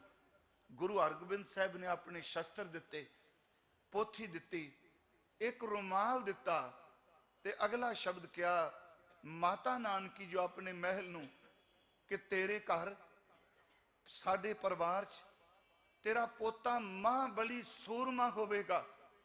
ਵਕਤ ਆਏਗਾ ਇਸ ਗੁਰਤਾ ਪਦ ਤੇ ਤੇਰੇ ਪੁੱਤਰ ਨੇ ਤੇਗ ਬਹਾਦਰ ਸਾਡੇ ਅਸੀਨ ਹੋਣਗੇ। ਪਰ ਯਾਦ ਰੱਖੀਏ ਇਹੋ ਜਿਹਾ ਵਕਤ ਆਏਗਾ ਜੋ ਕੁਝ ਇਹਨਾਂ ਕਰ ਜਾਣਾ ਅੱਜ ਤੱਕ ਦੁਨੀਆ ਵਿੱਚ ਕਿਸੇ ਨੇ ਕੀਤਾ ਹੀ ਨਹੀਂ ਹੋਣਾ। ਮੇਰੇ ਮਨ 'ਚ ਆਉਂਦਾ ਹੈ ਗੁਰੂ ਤੇਗ ਬਹਾਦਰ ਵਰਗਾ ਸਾਕਾ ਕਿਸੇ ਨਹੀਂ ਕਰਨਾ ਤੇ ਗੁਰੂ ਤੇਗ ਬਹਾਦਰ ਦੇ ਪੁੱਤ ਵਰਗਾ ਪੁੱਤ ਕਿਸੇ ਨਹੀਂ ਜਨਮਣਾ। ਗੁਰੂ ਗੋਬਿੰਦ ਸਿੰਘ ਵਰਗਾ ਦੂਜਾ ਕੋਈ ਨਹੀਂ ਖੋਣਾ। ਮੈਂ ਤਾਂ ਸ਼ਬਦ ਕਰੀ ਨਾ ਕਿਨੂੰ ਆਨ ਗੁਰੂ ਗੋਬਿੰਦ ਸਿੰਘ ਜੀ ਨੇ ਕਿਹਾ ਪਿਤਾ ਜੀ ਬਾਰੇ। ਸਤਿਗੁਰੂ ਗੁਰੂ ਤੇਗ ਬਹਾਦਰ ਮਹਾਰਾਜ ਕੀਰਤਪੁਰ ਸਾਹਿਬ ਤੋਂ ਬਕਾਲੇ ਦੀ ਧਰਤੀ ਤੇ ਆ ਗਏ। ਮੈਂ ਸ਼ਬਦ ਬਕਾਲਾ ਵਰਤਾਂਗਾ ਉਦੋਂ ਬਾਬਾ ਨਹੀਂ ਸੀ ਜੀ, ਸਿਰਫ ਬਕਾਲਾ ਸੀ। ਗੁਰੂ ਹਰਕ੍ਰਿਸ਼ਨ ਸਾਹਿਬ ਜੀ ਨੇ ਆਪਣਾ ਚੋਲਾ ਇੱਥੇ ਤਿਆਗਿਆ ਜਦੋਂ, ਉਸ ਤੋਂ ਪਹਿਲਾਂ ਸੰਗਤ ਨੇ ਪੁੱਛਿਆ ਮਹਾਰਾਜ ਕਿਸ ਦੇ ਲੜ ਲਾ ਕੇ ਚੱਲੇ ਹੋ? ਕਹਿਣ ਲੱਗੇ ਬਾਬਾ ਇੱਥੇ ਬਕਾਲਾ ਨਹੀਂ ਕਿਹਾ, ਸ਼ਬਦ ਵਰਤਿਆ ਬਾਬਾ ਬਸੇ ਗ੍ਰਾਮ ਬਕਾਲੇ। ਬਾਬਾ ਦਾ ਲਫ਼ਜ਼ੀ ਅਰਥ ਹੈ ਦਾਦਾ। ਗੁਰੂ ਤੇਗ ਬਹਾਦਰ ਗੁਰੂ ਹਰਕ੍ਰਿਸ਼ਨ ਸਾਹਿਬ ਦੇ ਦਾਦੇ ਲੱਗਦੇ ਆ ਰਿਸ਼ਤੇਦਾਰੀ 'ਚ, ਰਿਸ਼ਤਾ ਦਾਦੇ ਪੋਤੇ ਦਾ। ਬਾਬੇ ਗੁਰਦਿੱਤੇ ਦਾ ਪੋਤਾ ਹੈ ਗੁਰੂ ਹਰਕ੍ਰਿਸ਼ਨ ਸਾਹਿਬ ਤੇ ਬਾਬੇ ਗੁਰਦਿੱਤੇ ਦਾ ਸਭ ਤੋਂ ਛੋਟਾ ਭਰਾ ਹੈ ਗੁਰੂ ਤੇਗ ਬਹਾਦਰ ਜੀ। ਆਪਣੇ ਪੰਜਾਬ 'ਚ ਬਾਬੇ ਦੇ ਨੂੰ ਭਰਾ ਨੂੰ ਆਪਾਂ ਬਾਬਾ ਹੀ ਕਹਿੰਦੇ। ਬਾਬੇ ਦਾ ਅਰਥ ਦਾਦਾ। ਉਂਝ ਵੈਸੇ ਮੈਂ ਬੇਨਤੀ ਕਰਾਂ ਬਾਬਾ ਲਫ਼ਜ਼ ਪੰਜਾਬੀ ਦਾ ਨਹੀਂ, ਬਾਬਾ ਫਾਰਸੀ ਦਾ ਸ਼ਬਦ ਹੈ। ਗੁਰੂ ਨਾਨਕ ਸਾਹਿਬ ਨੇ ਇਹਦੀ ਵਰਤੋਂ ਬੜੀ ਕੀਤੀ ਨੇ, ਕਬੀਰ ਸਾਹਿਬ ਨੇ ਕੀਤੀ।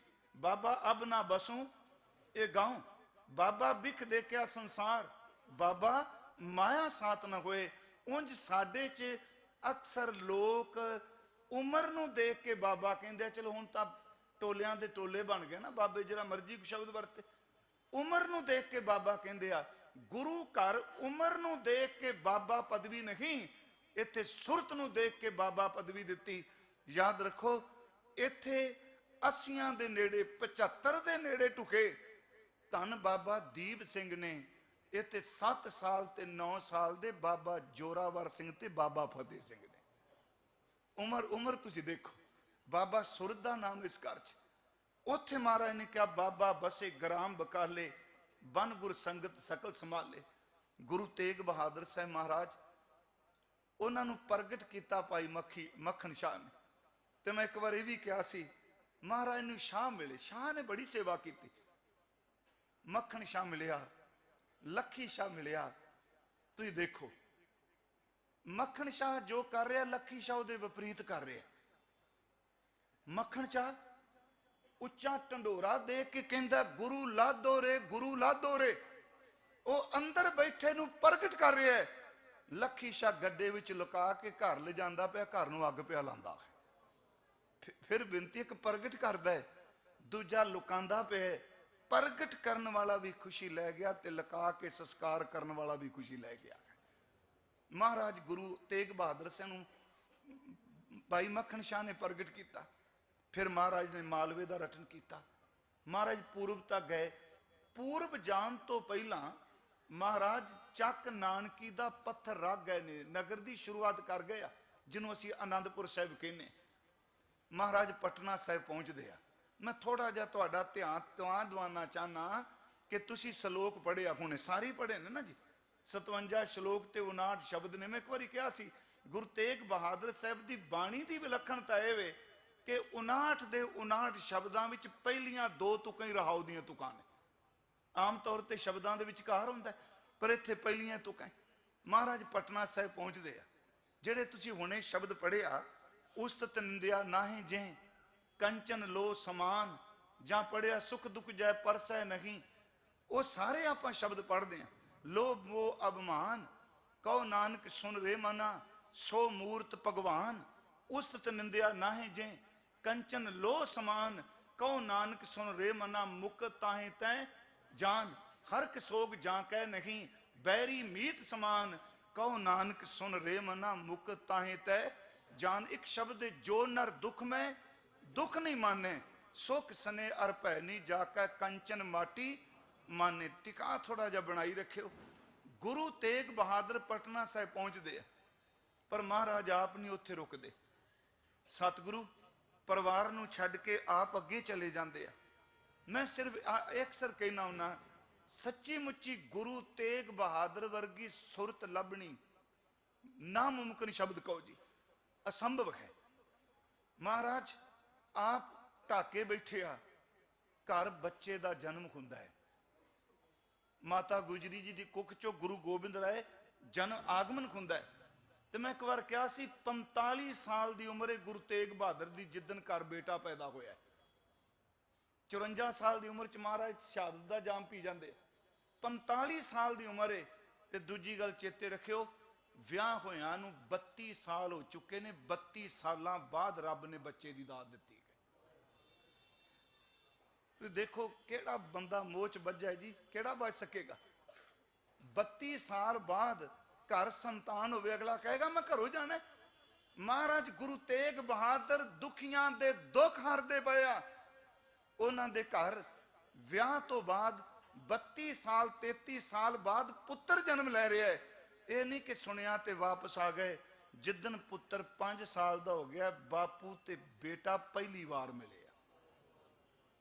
ਇੱਕ ਨੁਕਤਾ ਹੋਰ ਸੁਣਿਓ, 9 ਸਾਲ ਦੀ ਉਮਰ ਸਾਰੇ ਕਹਿੰਦੇ ਆ ਨਾ, ਕਿਉਂਕਿ ਅੱਜ ਗੁਰੂ ਗੋਬਿੰਦ ਸਿੰਘ ਜੀ ਦਾ ਗੁਰਗੱਦੀ ਦਿਨ ਵੀ ਹੈ। ਆਪ ਜੀ ਨੂੰ ਪਤਾ ਹੈ ਮਹਾਰਾਜ ਦਾ ਗੁਰਗੱਦੀ ਦਿਨ ਹੈ। 9 ਸਾਲ ਦੀ ਉਮਰ ਹੈ। ਹੁਣ ਤੁਸੀਂ ਥੋੜੀ ਗਿਣਤੀ ਕਰਕੇ ਦੇਖੋ, 5 ਸਾਲ ਦੀ ਉਮਰ ਚ ਪਿਤਾ ਤੇ ਪੁੱਤਰ ਮਿਲਦੇ ਆ। ਗੁਰੂ ਤੇਗ ਬਹਾਦਰ ਪਟਨਾ ਸਾਹਿਬ ਤੋਂ ਪੰਜਾਬ ਨੂੰ ਆ ਜਾਂਦੇ ਆ। ਗੁਰੂ ਗੋਬਿੰਦ ਸਿੰਘ ਬਾਅਦ ਵਿੱਚ ਆਉਂਦੇ ਆ, ਕਾਫੀ ਸਮਾਂ ਲੱਗਦਾ ਹੈ।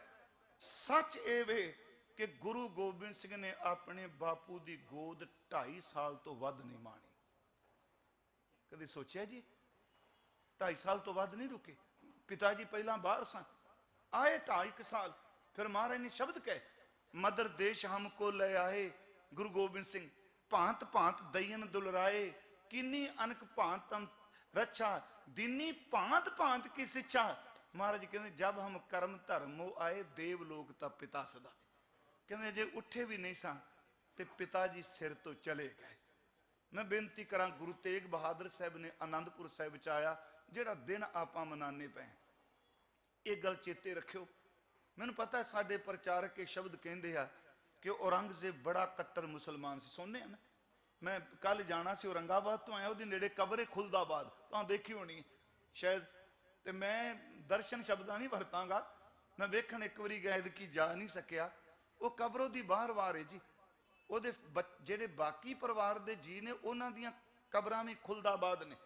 ਇਹਦੀ ਬਾਕੀਆਂ ਨਾਲੋਂ ਬਾਹਰ ਹੈ, ਉੱਤੋਂ ਓਪਨ ਹੈ। ਉਹਦਾ ਪੱਥਰ ਜਿਹੜਾ ਹੈਦਰਾਬਾਦ ਦੇ ਨਿਜ਼ਾਮ ਨੇ ਲਾਇਆ, ਤੇ ਸਿਰਫ ਇੱਕ ਨਿੱਕਾ ਜਿਹਾ ਮੋੜੀ ਜੀ ਉਹਦੇ ਉੱਤੋਂ ਕੱਚੀ ਹੈ ਉਹਦੀ ਕਬਰ। ਔਰੰਗਜ਼ੇਬ ਅਸੀਂ ਇਹ ਸ਼ਬਦ ਵਰਤਨੇ ਬੜਾ ਪੱਕਾ ਮੁਸਲਮਾਨ। ਮੈਂ ਇਸਲਾਮ ਦੇ ਵਿਰੁੱਧ ਨਹੀਂ ਬੋਲ ਰਿਹਾ, ਇਹ ਗੱਲ ਯਾਦ ਰੱਖਿਓ। ਕਦੀ ਵੀ ਪੂਰੀ ਕਮਿਊਨਿਟੀ ਕਦੀ ਕੋਈ ਮਾੜੀ ਨਹੀਂ ਹੁੰਦੀ ਤੇ ਸਾਰੀ ਚੰਗੀ ਵੀ ਨਹੀਂ ਹੁੰਦੀ। ਸਾਡੇ ਸਾਹਮਣੇ ਤਵਾਰੀਖ ਹੈ ਜੀ। ਮੈਂ ਕਈ ਵਾਰੀ ਸੋਚਣਾ, ਉੱਥੇ ਸੁੱਚਾਨੰਦ ਬੈਠਾ ਤੇ ਗੰਗੂ ਦੋਨੋਂ ਜਿਹੜੇ ਨੇ ਉਹ ਸਾਹਿਬਜ਼ਾਦਿਆਂ ਨੂੰ ਸ਼ਹੀਦ ਕਰਨ ਤੇ ਜ਼ੋਰ ਲਾਉਂਦੇ ਪਿਆ, ਉੱਥੇ ਟੋਡਨ ਵੱਲ ਬੈਠਾ ਸ਼ਰੀਰਾਂ ਨੂੰ ਸੀਨੇ ਨਾਲ ਲਾ ਕੇ ਸੰਸਕਾਰ ਪਿਆ ਕਰਦਾ ਹੈ। ਸੂਬਾ ਸਰਹੰਦ ਉਹ ਹੁਕਮ ਦਿੰਦਾ, ਕਾਜ਼ੀ ਦਾ ਫਤਵੇ ਨਾਲ ਬੱਚੇ ਨੀਆਂ ਚ ਨੀਂਦੇ ਪਿਆ, ਉੱਥੇ ਸ਼ੇਰ ਮੁਹੰਮਦ ਖਾਂ ਹਾ ਦਾ ਨਾਰਾ ਮਾਰ ਕੇ ਬਾਹਰ ਪਿਆ ਨਿਕਲਦਾ। ਰੱਬ ਨੇ ਕਦੀ ਵੀ ਸਭ ਨੂੰ ਇੱਕ ਰੱਸੇ ਨਾਲ ਨਾ ਬੰਨੀਏ। ਮੈਂ ਬੇਨਤੀ ਕਰਾਂ ਕਿ ਔਰੰਗਜ਼ੇਬ ਬਾਰੇ ਸਿਰਫ ਇੱਕ ਗੁਰੂ ਗੋਬਿੰਦ ਸਿੰਘ ਦਾ ਸ਼ੇਰ ਸੁਣ ਲਿਓ, ਜ਼ਫਰਨਾਮੇ ਦਾ, ਤੇ ਮੇਰਾ ਖਿਆਲ ਉਦੋਂ ਬਾਅਦ ਸਾਨੂੰ ਆਪਣੇ ਵਿਚਾਰ ਬਦਲ ਲੈਣੇ ਚਾਹੀਦੇ ਨੇ ਵੀ ਉਹ ਪੱਕਾ ਮੁਸਲਮਾਨ। ਮਹਾਰਾਜ ਕਹਿੰਦੇ ਨਾ ਇਮਾਂ ਪ੍ਰਸਤੀ ਨਾ ਉਜ਼ਾਏ ਦੀ, 4 ਸ਼ਬਦ ਨੇ ਬਸ, ਇੱਕ ਸ਼ੇਰ ਹੈ। ਨਾ ਇਮਾਂ ਪ੍ਰਸਤੀ, ਕੌਣ ਕਹਿੰਦਾ ਤੂੰ ਇਮਾਨ ਪ੍ਰਸਤ, ਤੇਰੇ ਤੋਂ ਵੱਡਾ ਬੇਈਮਾਨ ਦੁਨੀਆ 'ਚ ਕੋਈ ਨਹੀਂ। ਨਾ ਇਮਾਂ ਪ੍ਰਸਤੀ ਨਾ ਉਜ਼ਾਏ ਦੀ, ਉਜ਼ਾਏ ਦੀ ਦਾ ਅਰਥ ਹੈ ਜਿਸ ਸ਼ਰਅ ਦਾ ਤੂੰ ਕਤਲ ਕਰ ਕਰਕੇ ਪ੍ਰਚਾਰ ਕਰਨ ਦੀ ਗੱਲ ਕਰਨਾ, ਹਕੀਕਤ ਵਿੱਚ ਤੈਨੂੰ ਸ਼ਰਅ ਉੱਤੇ ਵੀ ਪੂਰਾ ਭਰੋਸਾ ਨਹੀਂ। ਨਾ ਉਜ਼ਾਏ ਦੀਨ ਦਾ ਅਰਥ ਹੈ ਦੀਨ ਤੇ ਭਰੋਸਾ ਨਹੀਂ। ਨਾ ਇਮਾਂ ਪ੍ਰਸਤੀ ਨਾ ਉਜ਼ਾਏ ਦੀ, ਨਾ ਸਹਿਬ ਸ਼ਨਾਸੀ, ਸ਼ਨਾਖਤ ਪਛਾਣ, ਤੈਨੂੰ ਅੱਲਾ ਦੀ ਵੀ ਪਹਿਚਾਨ ਨਹੀਂ। ਨਾ ਮੁਹੰਮਦ ਯਕੀਨ, ਤੂੰ ਝੂਠ ਬੋਲਣਾ, ਤੈਨੂੰ ਆਪਣੇ ਪੈਗੰਬਰ ਉੱਤੇ ਵੀ ਪੂਰਾ ਭਰੋਸਾ ਨਹੀਂ। ਇਹਦਾ ਮਤਲਬ ਉਸ ਬੰਦੇ ਦਾ ਅੰਦਰ ਕਿਹੋ ਜਿਹਾ ਹੈ। ਉਹਨੇ ਇੱਕੋ ਗੱਲ ਸੋਚੀ ਕਿ ਮੈਂ ਸਾਰਿਆਂ ਨੂੰ ਕਨਵਰਟ ਕਰਕੇ ਰੱਖ ਦੇਣਾ। ਸਭ ਤੋਂ ਪਹਿਲਾਂ ਫਿਰ ਉਹਨੇ ਕਸ਼ਮੀਰ ਚੁਣਿਆ। ਉਹਦੇ ਚਲੋ ਕਈ ਕਾਰਨ ਸਨ। ਇੱਕ ਕਸ਼ਮੀਰ ਵਿੱਚ ਵਿਦਵਾਨ ਬਹੁਤ ਸਨ, ਬ੍ਰਾਹਮਣ ਬਹੁਤ ਵਿਦਵਾਨ ਸੀ ਉੱਥੇ। ਦੂਜਾ ਅਫਗਾਨ ਨੇੜੇ ਲੱਗਦਾ ਹੈ। ਉਹਦਾ ਮਤਲਬ ਸੀ ਜੇ ਪੜ੍ਹਿਆ ਲਿਖੇ ਬੰਦੇ ਚੇਂਜ ਹੋ ਗਏ, ਆਮ ਜਨਤਾ ਨੂੰ ਬਦਲਣਾ ਕੋਈ ਔਖੀ ਗੱਲ ਨਹੀਂ।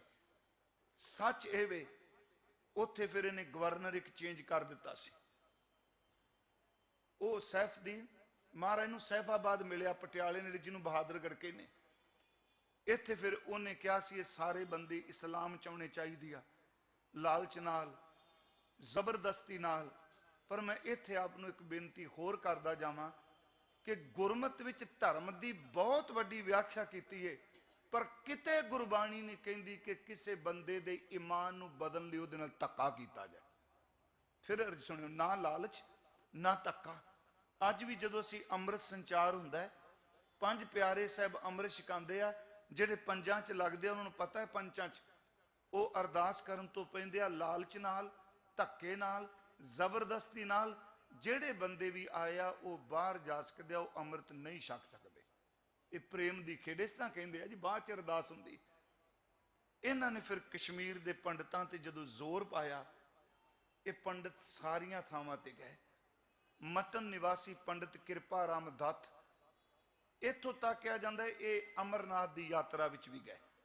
ਦਾ ਹਿਸਟਰੀ ਆਫ ਕਸ਼ਮੀਰ ਦੀ ਕਿਤਾਬ ਹੈ, ਉਹਦੇ ਚਲੋ ਇਹ ਵੀ ਲਿਖਿਆ ਹੈ ਕਿ ਇਹਨੂੰ ਸੁਪਨੇ 'ਚ ਦੇਵਤੇ ਦਰਸ਼ਨ ਦਿੱਤੇ।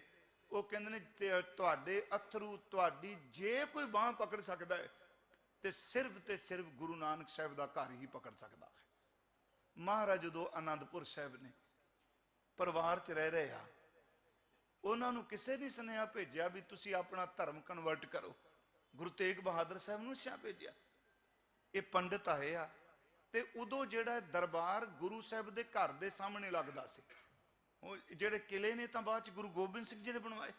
ਅਸਲ ਚ ਜਿਹੜਾ ਗੁਰਦੁਆਰਾ ਭੋਰਾ ਸਾਹਿਬ ਹੈ ਨਾ, ਉਹ ਅਸਲ ਚ ਗੁਰਦੇਵ ਦੀ ਰਿਹਾਇਸ਼ ਸੀ ਆਨੰਦਪੁਰ ਸਾਹਿਬ। ਉਹਦੇ ਨਾਲ ਹੀ ਗੁਰਦੁਆਰਾ ਜਿੱਥੇ ਪੰਡਤਾਂ ਨੇ ਪ੍ਰਕਾਰ ਕੀਤੀ ਸੀ, ਉਹਦੇ ਵਿੱਚ ਹੀ ਗੁਰਦੁਆਰਾ ਜਿੱਥੇ ਗੁਰੂ ਗੋਬਿੰਦ ਰਾਏ ਜੀ ਨੂੰ ਅੱਜ ਗੁਰਗੱਦੀ ਦਾ ਤਿਲਕ ਦਿੱਤਾ ਗਿਆ ਸੀ। ਉਹ ਸਾਰੇ ਵਿੱਚ ਨਾਲ ਸੀਸਗੰਜ ਦੇ ਅੱਗੇ ਸੜਕ ਲੰਘ ਕੇ ਆਨੰਦਪੁਰ ਸਾਹਿਬ। ਮਹਾਰਾਜ ਗੁਰੂ ਤੇਗ ਬਹਾਦਰ ਸਾਹਿਬ ਦਾ ਦਰਬਾਰ ਸਜਿਆ, ਅੰਮ੍ਰਿਤ ਵੇਲੇ ਦਾ ਦੀਵਾਨ ਸਜਿਆ, ਸੰਗਤ ਬੈਠੀ ਏ। ਇਹ ਪੰਡਤ ਰਾਤ ਦੇ ਪਹੁੰਚੇ ਨੇ। ਜਦੋਂ ਮਹਾਰਾਜ ਅਰਦਾਸਾਂ ਸੁਣਦੇ ਪਏ ਆ, ਫਿਰ ਪੰਡਤ ਕਿਰਪਾ ਰਾਮ ਮਟਨ ਨਿਵਾਸੀ ਦੱਤ ਇਹ ਫਿਰ ਉੱਠਦਾ ਸੰਗਤ ਵਿੱਚੋਂ। ਇਹ ਆਪਣਾ ਜਨੇਊ ਅੱਗੇ ਕਰਦਾ ਹੈ। ਮਹਾਰਾਜ ਗੁਰੂ ਤੇਗ ਬਹਾਦਰ ਸਾਹਿਬ ਨੂੰ ਸਾਰੀ ਵਿਥਿਆ ਸੁਣਾਉਂਦੇ ਆ। ਉਹ ਵਿਥਿਆ ਵੀ ਸ਼ਬਦ ਨੇ ਕਿ ਗੁਰੂ ਤੇਗ ਬਹਾਦਰ ਸਾਹਿਬ ਜੀ ਲਈ ਸ਼ਬਦ ਵਰਦੇ ਆ ਕਿ ਹੇ ਗੁਰੂ ਤੇਗ ਬਹਾਦਰ ਸੱਚੇ ਪਾਤਸ਼ਾਹ ਜੀ, ਦੁਖੀ ਵਿਪਰ ਚੱਲ ਆਏ ਪੁਰੀ ਆਨੰਦ, ਬਾਹ ਅਸਾਡੀ ਪਕੜੀਏ ਸ਼੍ਰੀ ਹਰਗੋਬਿੰਦ ਕੇ ਨੰਦ। ਗੁਰੂ ਹਰਗੋਬਿੰਦ ਸਾਹਿਬ ਦੇ ਪੁੱਤਰ ਅੱਜ ਸਾਡੀ ਬਾਹ ਪਕੜ ਲੈ। ਸੱਚੀ ਮੁੱਚੀ ਬੰਦੇ ਭੂਬਾ ਮਾਰ ਕੇ ਰੋਏ। ਕੋਈ ਰਾਜਪੂਤ ਖਿਮਾ ਕਰਿਓ, ਕੋਈ ਪਹਾੜੀ ਰਾਜਾ, ਕੋਈ ਬੰਦਾ, ਪਹਾੜੀ ਰਾਜੇ ਬਿਲਕੁਲ ਨਜ਼ਦੀਕ ਨੇ, ਕਿਸੇ ਕੋਲ ਫਰਿਆਦ ਨਹੀਂ ਕੀਤੀ। ਇੱਥੇ ਫਰਿਆਦ ਕੀਤੀ ਕਿ ਮਾਲਕ ਜੀ ਤੁਸੀਂ ਸਾਡੀ ਬਾਹ ਪਕੜੋ। ਜਦੋਂ ਇਹ ਰੋ ਰਹੇ ਸਨ, ਸਾਡੀ ਤਵਾਰੀ ਕਹਿੰਦੀ ਹੈ ਗੁਰੂ ਗੋਬਿੰਦ ਰਾਏ ਪਿਤਾ ਜੀ ਦੇ ਕੋਲ ਆਏ। ਇਹ ਚਲੋ ਹਿਸਟਰੀ ਤੋਂ ਤੁਸੀਂ ਜਾਣੂ, ਚਲੋ ਮੈਨੂੰ ਫਿਰ ਵੀ ਤੁਹਾਨੂੰ ਹੁਕਮ ਕੀਤਾ, ਮੈਂ ਸੁਣਾ ਰਿਹਾ। ਪੁੱਛਦੇ ਆ ਪਿਤਾ ਜੀ ਕਿਉਂ ਰੋਂਦੇ ਪਏ ਆ? ਸਤਿਗੁਰੂ ਕਹਿੰਦੇ ਆ ਅੱਜ ਇਹਨਾਂ ਦੇ ਧਰਮ ਦੇ ਨਿਸ਼ਾਨ, ਧਰਮ ਮੰਦਰ ਤੇ ਧਰਮ ਗ੍ਰੰਥ ਨੂੰ ਖਤਰਾ ਹੋ ਗਿਆ ਹੈ। ਮੈਂ ਆਪ ਨੂੰ ਅੱਗੇ ਵੀ ਬੇਨਤੀ ਕੀਤੀ ਕਿ ਮਹਾਰਾਜ ਜੀ ਤਿਲਕ ਲਾਂਦੇ ਨਹੀਂ, ਜਨੇਊ ਪਾਉਂਦੇ ਨਹੀਂ, ਪਰ ਜਦੋਂ ਕਿਹਾ ਇਹਦਾ ਤਿਲਕ, ਇਹਦਾ ਜਨੇਊ, ਇਹਦਾ ਮੰਦਰ, ਇਹਦੀ ਗੀਤਾ, ਇਹਦਾ ਗ੍ਰੰਥ ਹਰ ਖਤਰੇ 'ਚ। ਹਕੂਮਤ ਕਹਿ ਰਹੀ ਹੈ ਕਿ ਤੁਸੀਂ ਮੁਸਲਮਾਨ ਬਣੋ। ਇਹ ਅੱਜ ਗੁਰੂ ਨਾਨਕ ਦੇ ਦਰਵਾਜ਼ੇ ਤੇ ਆ ਡਿੱਗੇ ਆ। ਤੇ ਮਹਾਰਾਜ ਪਿਤਾ ਗੁਰਦੇਵ ਬਚ ਸਕਦੇ ਆ? ਕਹਿਣ ਲੱਗੇ ਹਾਂ ਬੇਟਾ ਬਚ ਸਕਦੇ ਆ। ਇਹ ਗੱਲ ਯਾਦ ਰੱਖਿਓ ਜਿਹੜੀ ਮੈਂ ਤੁਹਾਨੂੰ ਬੇਨਤੀ ਕਰ ਲੱਗਾ। ਕੋਈ ਮਹਾਂਪੁਰਖ ਆਪਣਾ ਆਪ ਕੁਰਬਾਨ ਕਰ ਦੇਵੇ। ਇਸ ਲਫ਼ਜ਼ ਨੂੰ ਫਿਰ ਸੁਣਿਓ।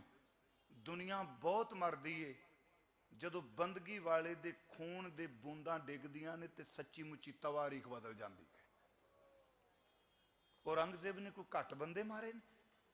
ਕਹਿੰਦੇ ਨੇ ਕੋਈ ਮਹਾਂਪੁਰਖ। ਮਹਾਰਾਜ ਗੁਰੂ ਗੋਬਿੰਦ ਰਾਏ ਜੀ ਨੇ ਜਦੋਂ ਸੁਣਿਆ, ਮੈਂ ਕਹਿੰਦਾ ਕਿਹੋ ਜਿਹਾ ਸੀਨਾ ਦਾਤੇ ਜੀ ਦਾ। ਉਸ 9 ਸਾਲ ਦੀ ਵਰੇਸ਼ ਵਿੱਚ ਬਾਲ ਗੋਬਿੰਦ ਰਾਏ ਬੋਲ ਪਏ ਭਰੀ ਸੰਗਤ 'ਚ। ਇਹ ਨਹੀਂ ਕਿ ਆਪਾਂ ਕਿਆ ਮਾਰੇ ਨੇ ਵੀ ਅਸੀਂ ਅੰਦਰ ਜਾ ਕੇ ਸਲਾਹ ਕਰਾਂਗੇ, ਸੰਗਤ ਨਾਲ ਸਲਾਹ ਕਰਾਂਗੇ। ਪੁੱਤਰ ਕੋਲ ਬੈਠਾ ਹੈ ਤੇ ਉੱਚੀ ਆਵਾਜ਼ ਵਿੱਚ ਬੋਲ ਕੇ ਕਹਿੰਦੇ ਪਿਤਾ ਜੀ ਤੇਰੇ ਤੋਂ ਵੱਡਾ ਮਹਾਂਪੁਰਖ ਕੋਈ ਨਹੀਂ। ਜੇ ਤੁਸੀਂ ਬਾਂਹ ਨਾ ਫੜੀ ਤੇ ਇਹਨਾਂ ਦੀ ਬਾਂਹ ਕਿਸੇ ਨਹੀਂ ਫੜਨੀ।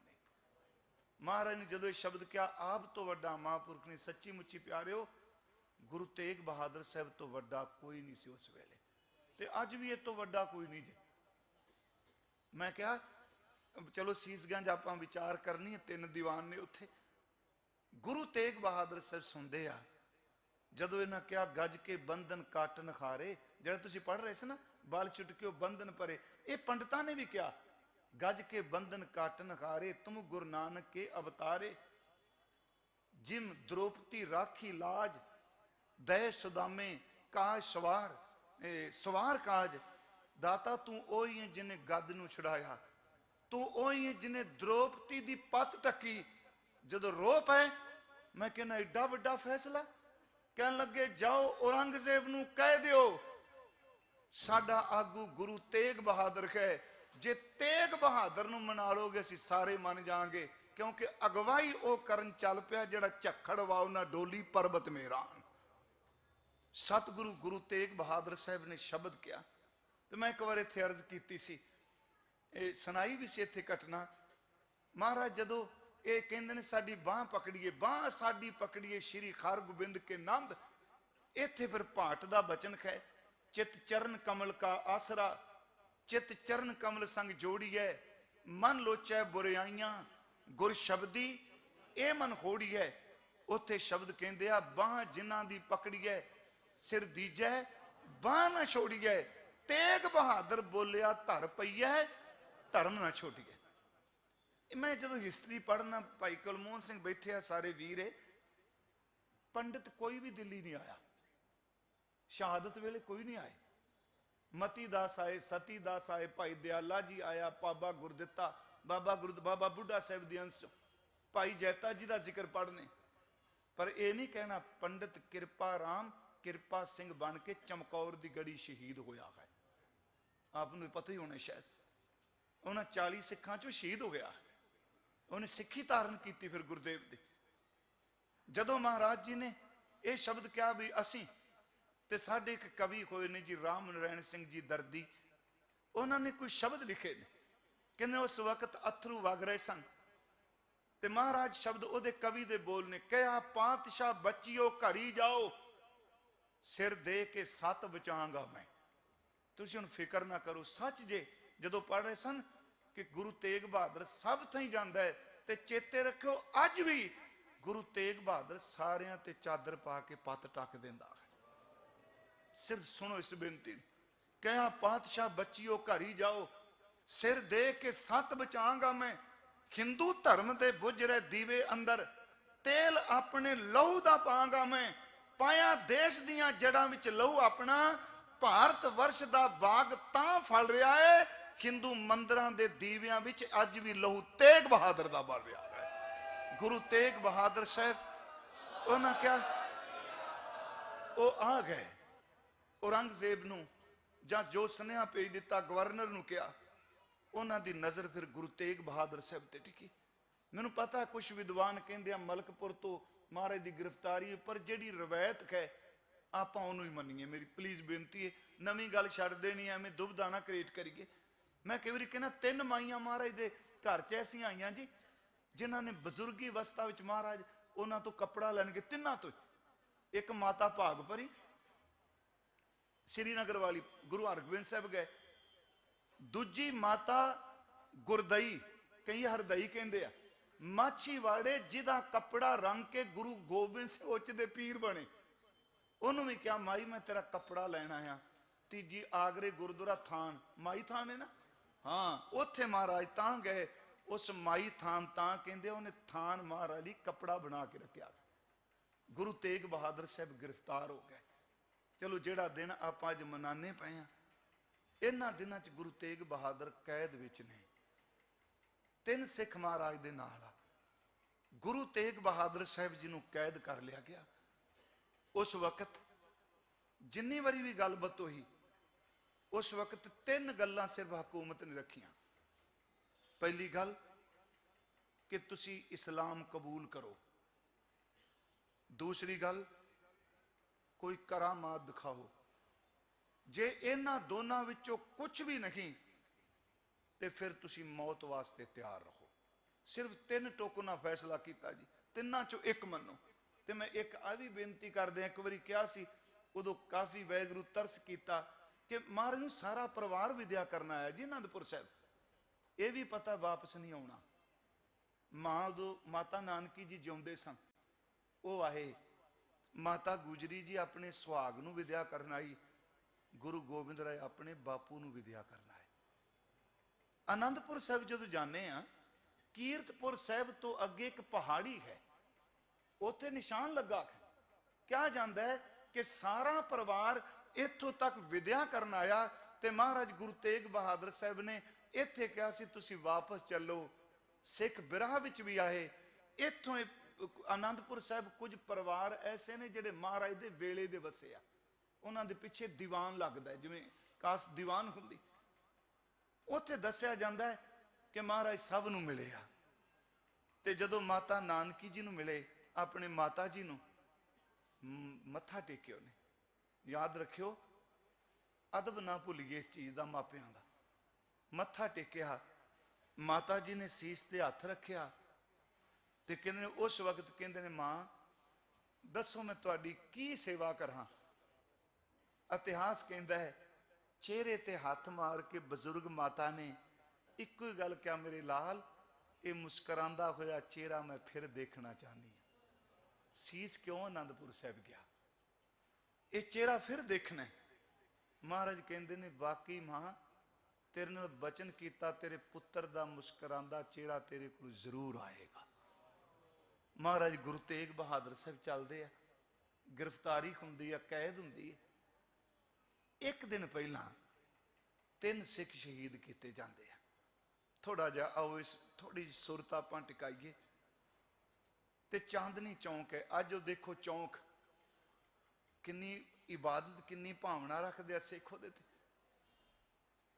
भाई मती दास भाई सती दास दोनों भरा ने, भाई दयाला जी ने, महाराज पिंजरे विच ने। गुरु तेग बहादुर साहब सामने तिन्नी गल्लां सिखां सामने, करामात, इस्लाम जां मौत। उन्होंने कहा सानू मौत स्वीकार है। मैं आप ਨੂੰ ਬੇਨਤੀ ਕਰਾਂ, ਭਾਈ ਮਤੀ ਦਾਸ ਗੁਰੂ के दीवान सन, भाई सती दास गुरु के लिखारी सन। कुछ विद्वाना का मत है जी गलबात हुई महाराज दे बचन नोट करते सन, हकूमत ने खोल है। भाई मती दास भाई सती दास दोनों छिब्बर ब्राह्मण ने। मैं इस करके बेनती तुहानूं होर करांगा। मैनूं पता है कि एक बार एक सज्जन बोल रहा सी ते उन्हें ना कि लेना, बड़ी पुरानी गल, वेखो महाराज किन्ने दूर अंदेश सन, उन्होंने पता सी बामण इहो जिहा करदा, उन्होंने पंजां प्यारे च बामण ही नहीं लिया, वो नवीं फिलासफी कढ मारी। तो मैं कहा जी अगले कल नूं कहण भी मती दास ते शती दास छिब्बर ब्राह्मण सन, पर जदों ना सिੱਖੀ ਦੀ ਦਾਤ ਲੈ ਲਈ, ਉਹ गुरु नानक साहब ਦੇ सिख बन गए। भाई दयाला जी ये भाई मनी सिंह दे भरा ने, आप नूं शायद पता होवे। भाई दयाला जी 12 भरा ने, इन्हां 12 भरावां विचों 11 भरा शहीद होए आ। भाई दयाला साहब, भाई दयाला जी भाई मनी सिंह दे सक्के भरा ने। भाई मती दास जी, उन्हां बारे कहा जाता है कि उन्होंने अजमत का जिक्र किया, महाराज मेरे तो बर्दाश्त नहीं हो रहा, तुहानूं पिंजरे च तसीए। हकूमत ने भाई मती दास नूं बाहर कढ़िया।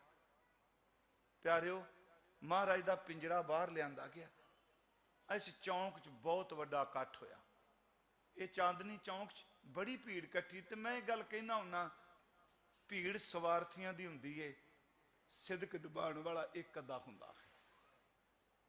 भाई मती दास बाहर आए, गुरु तेग बहादुर पिंजरे चों देखते पे आ, ते महाराज उन्होंने बख्शिश असीस दे रहे नजर रही। हकूमत ने एक शब्द कहा, वो 3 शब्द करामात, इस्लाम, मौत। वो कह लगे ना करामात ना इस्लाम, मैं मौत नूं स्वीकारांगा।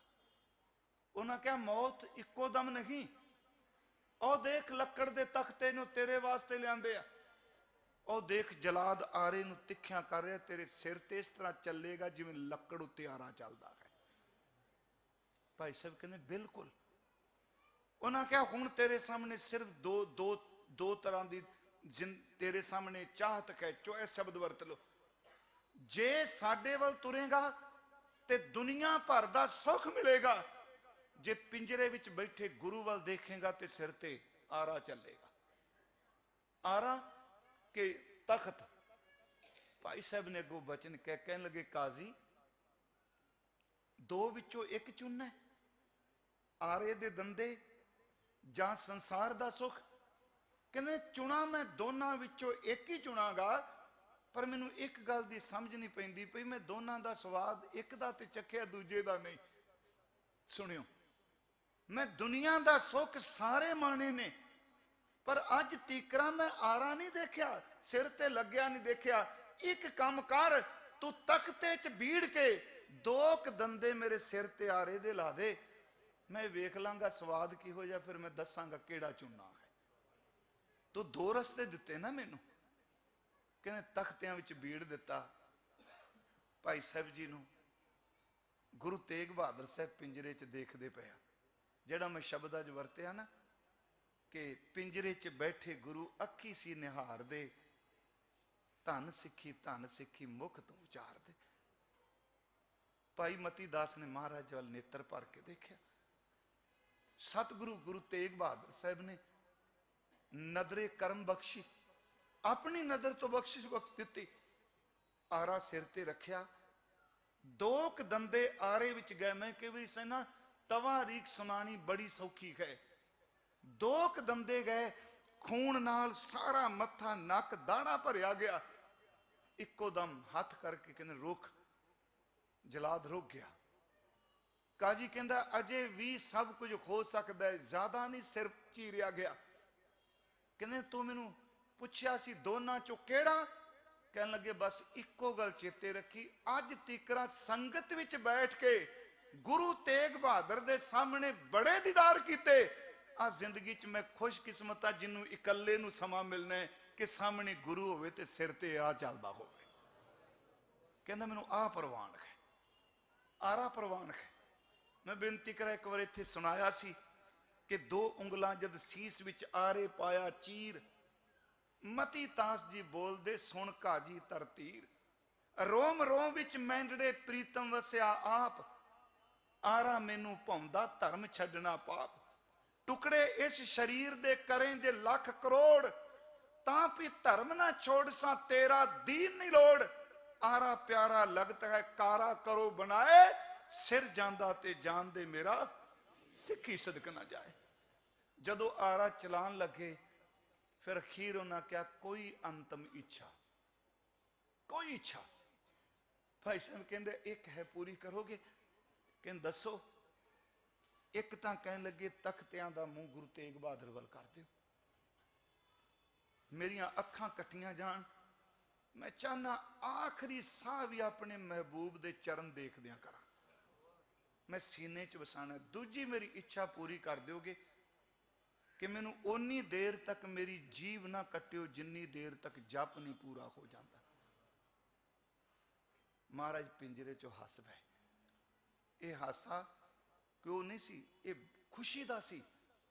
ਕਹਿਣ ਲੱਗੇ ਮਤੀ ਦਾਸ,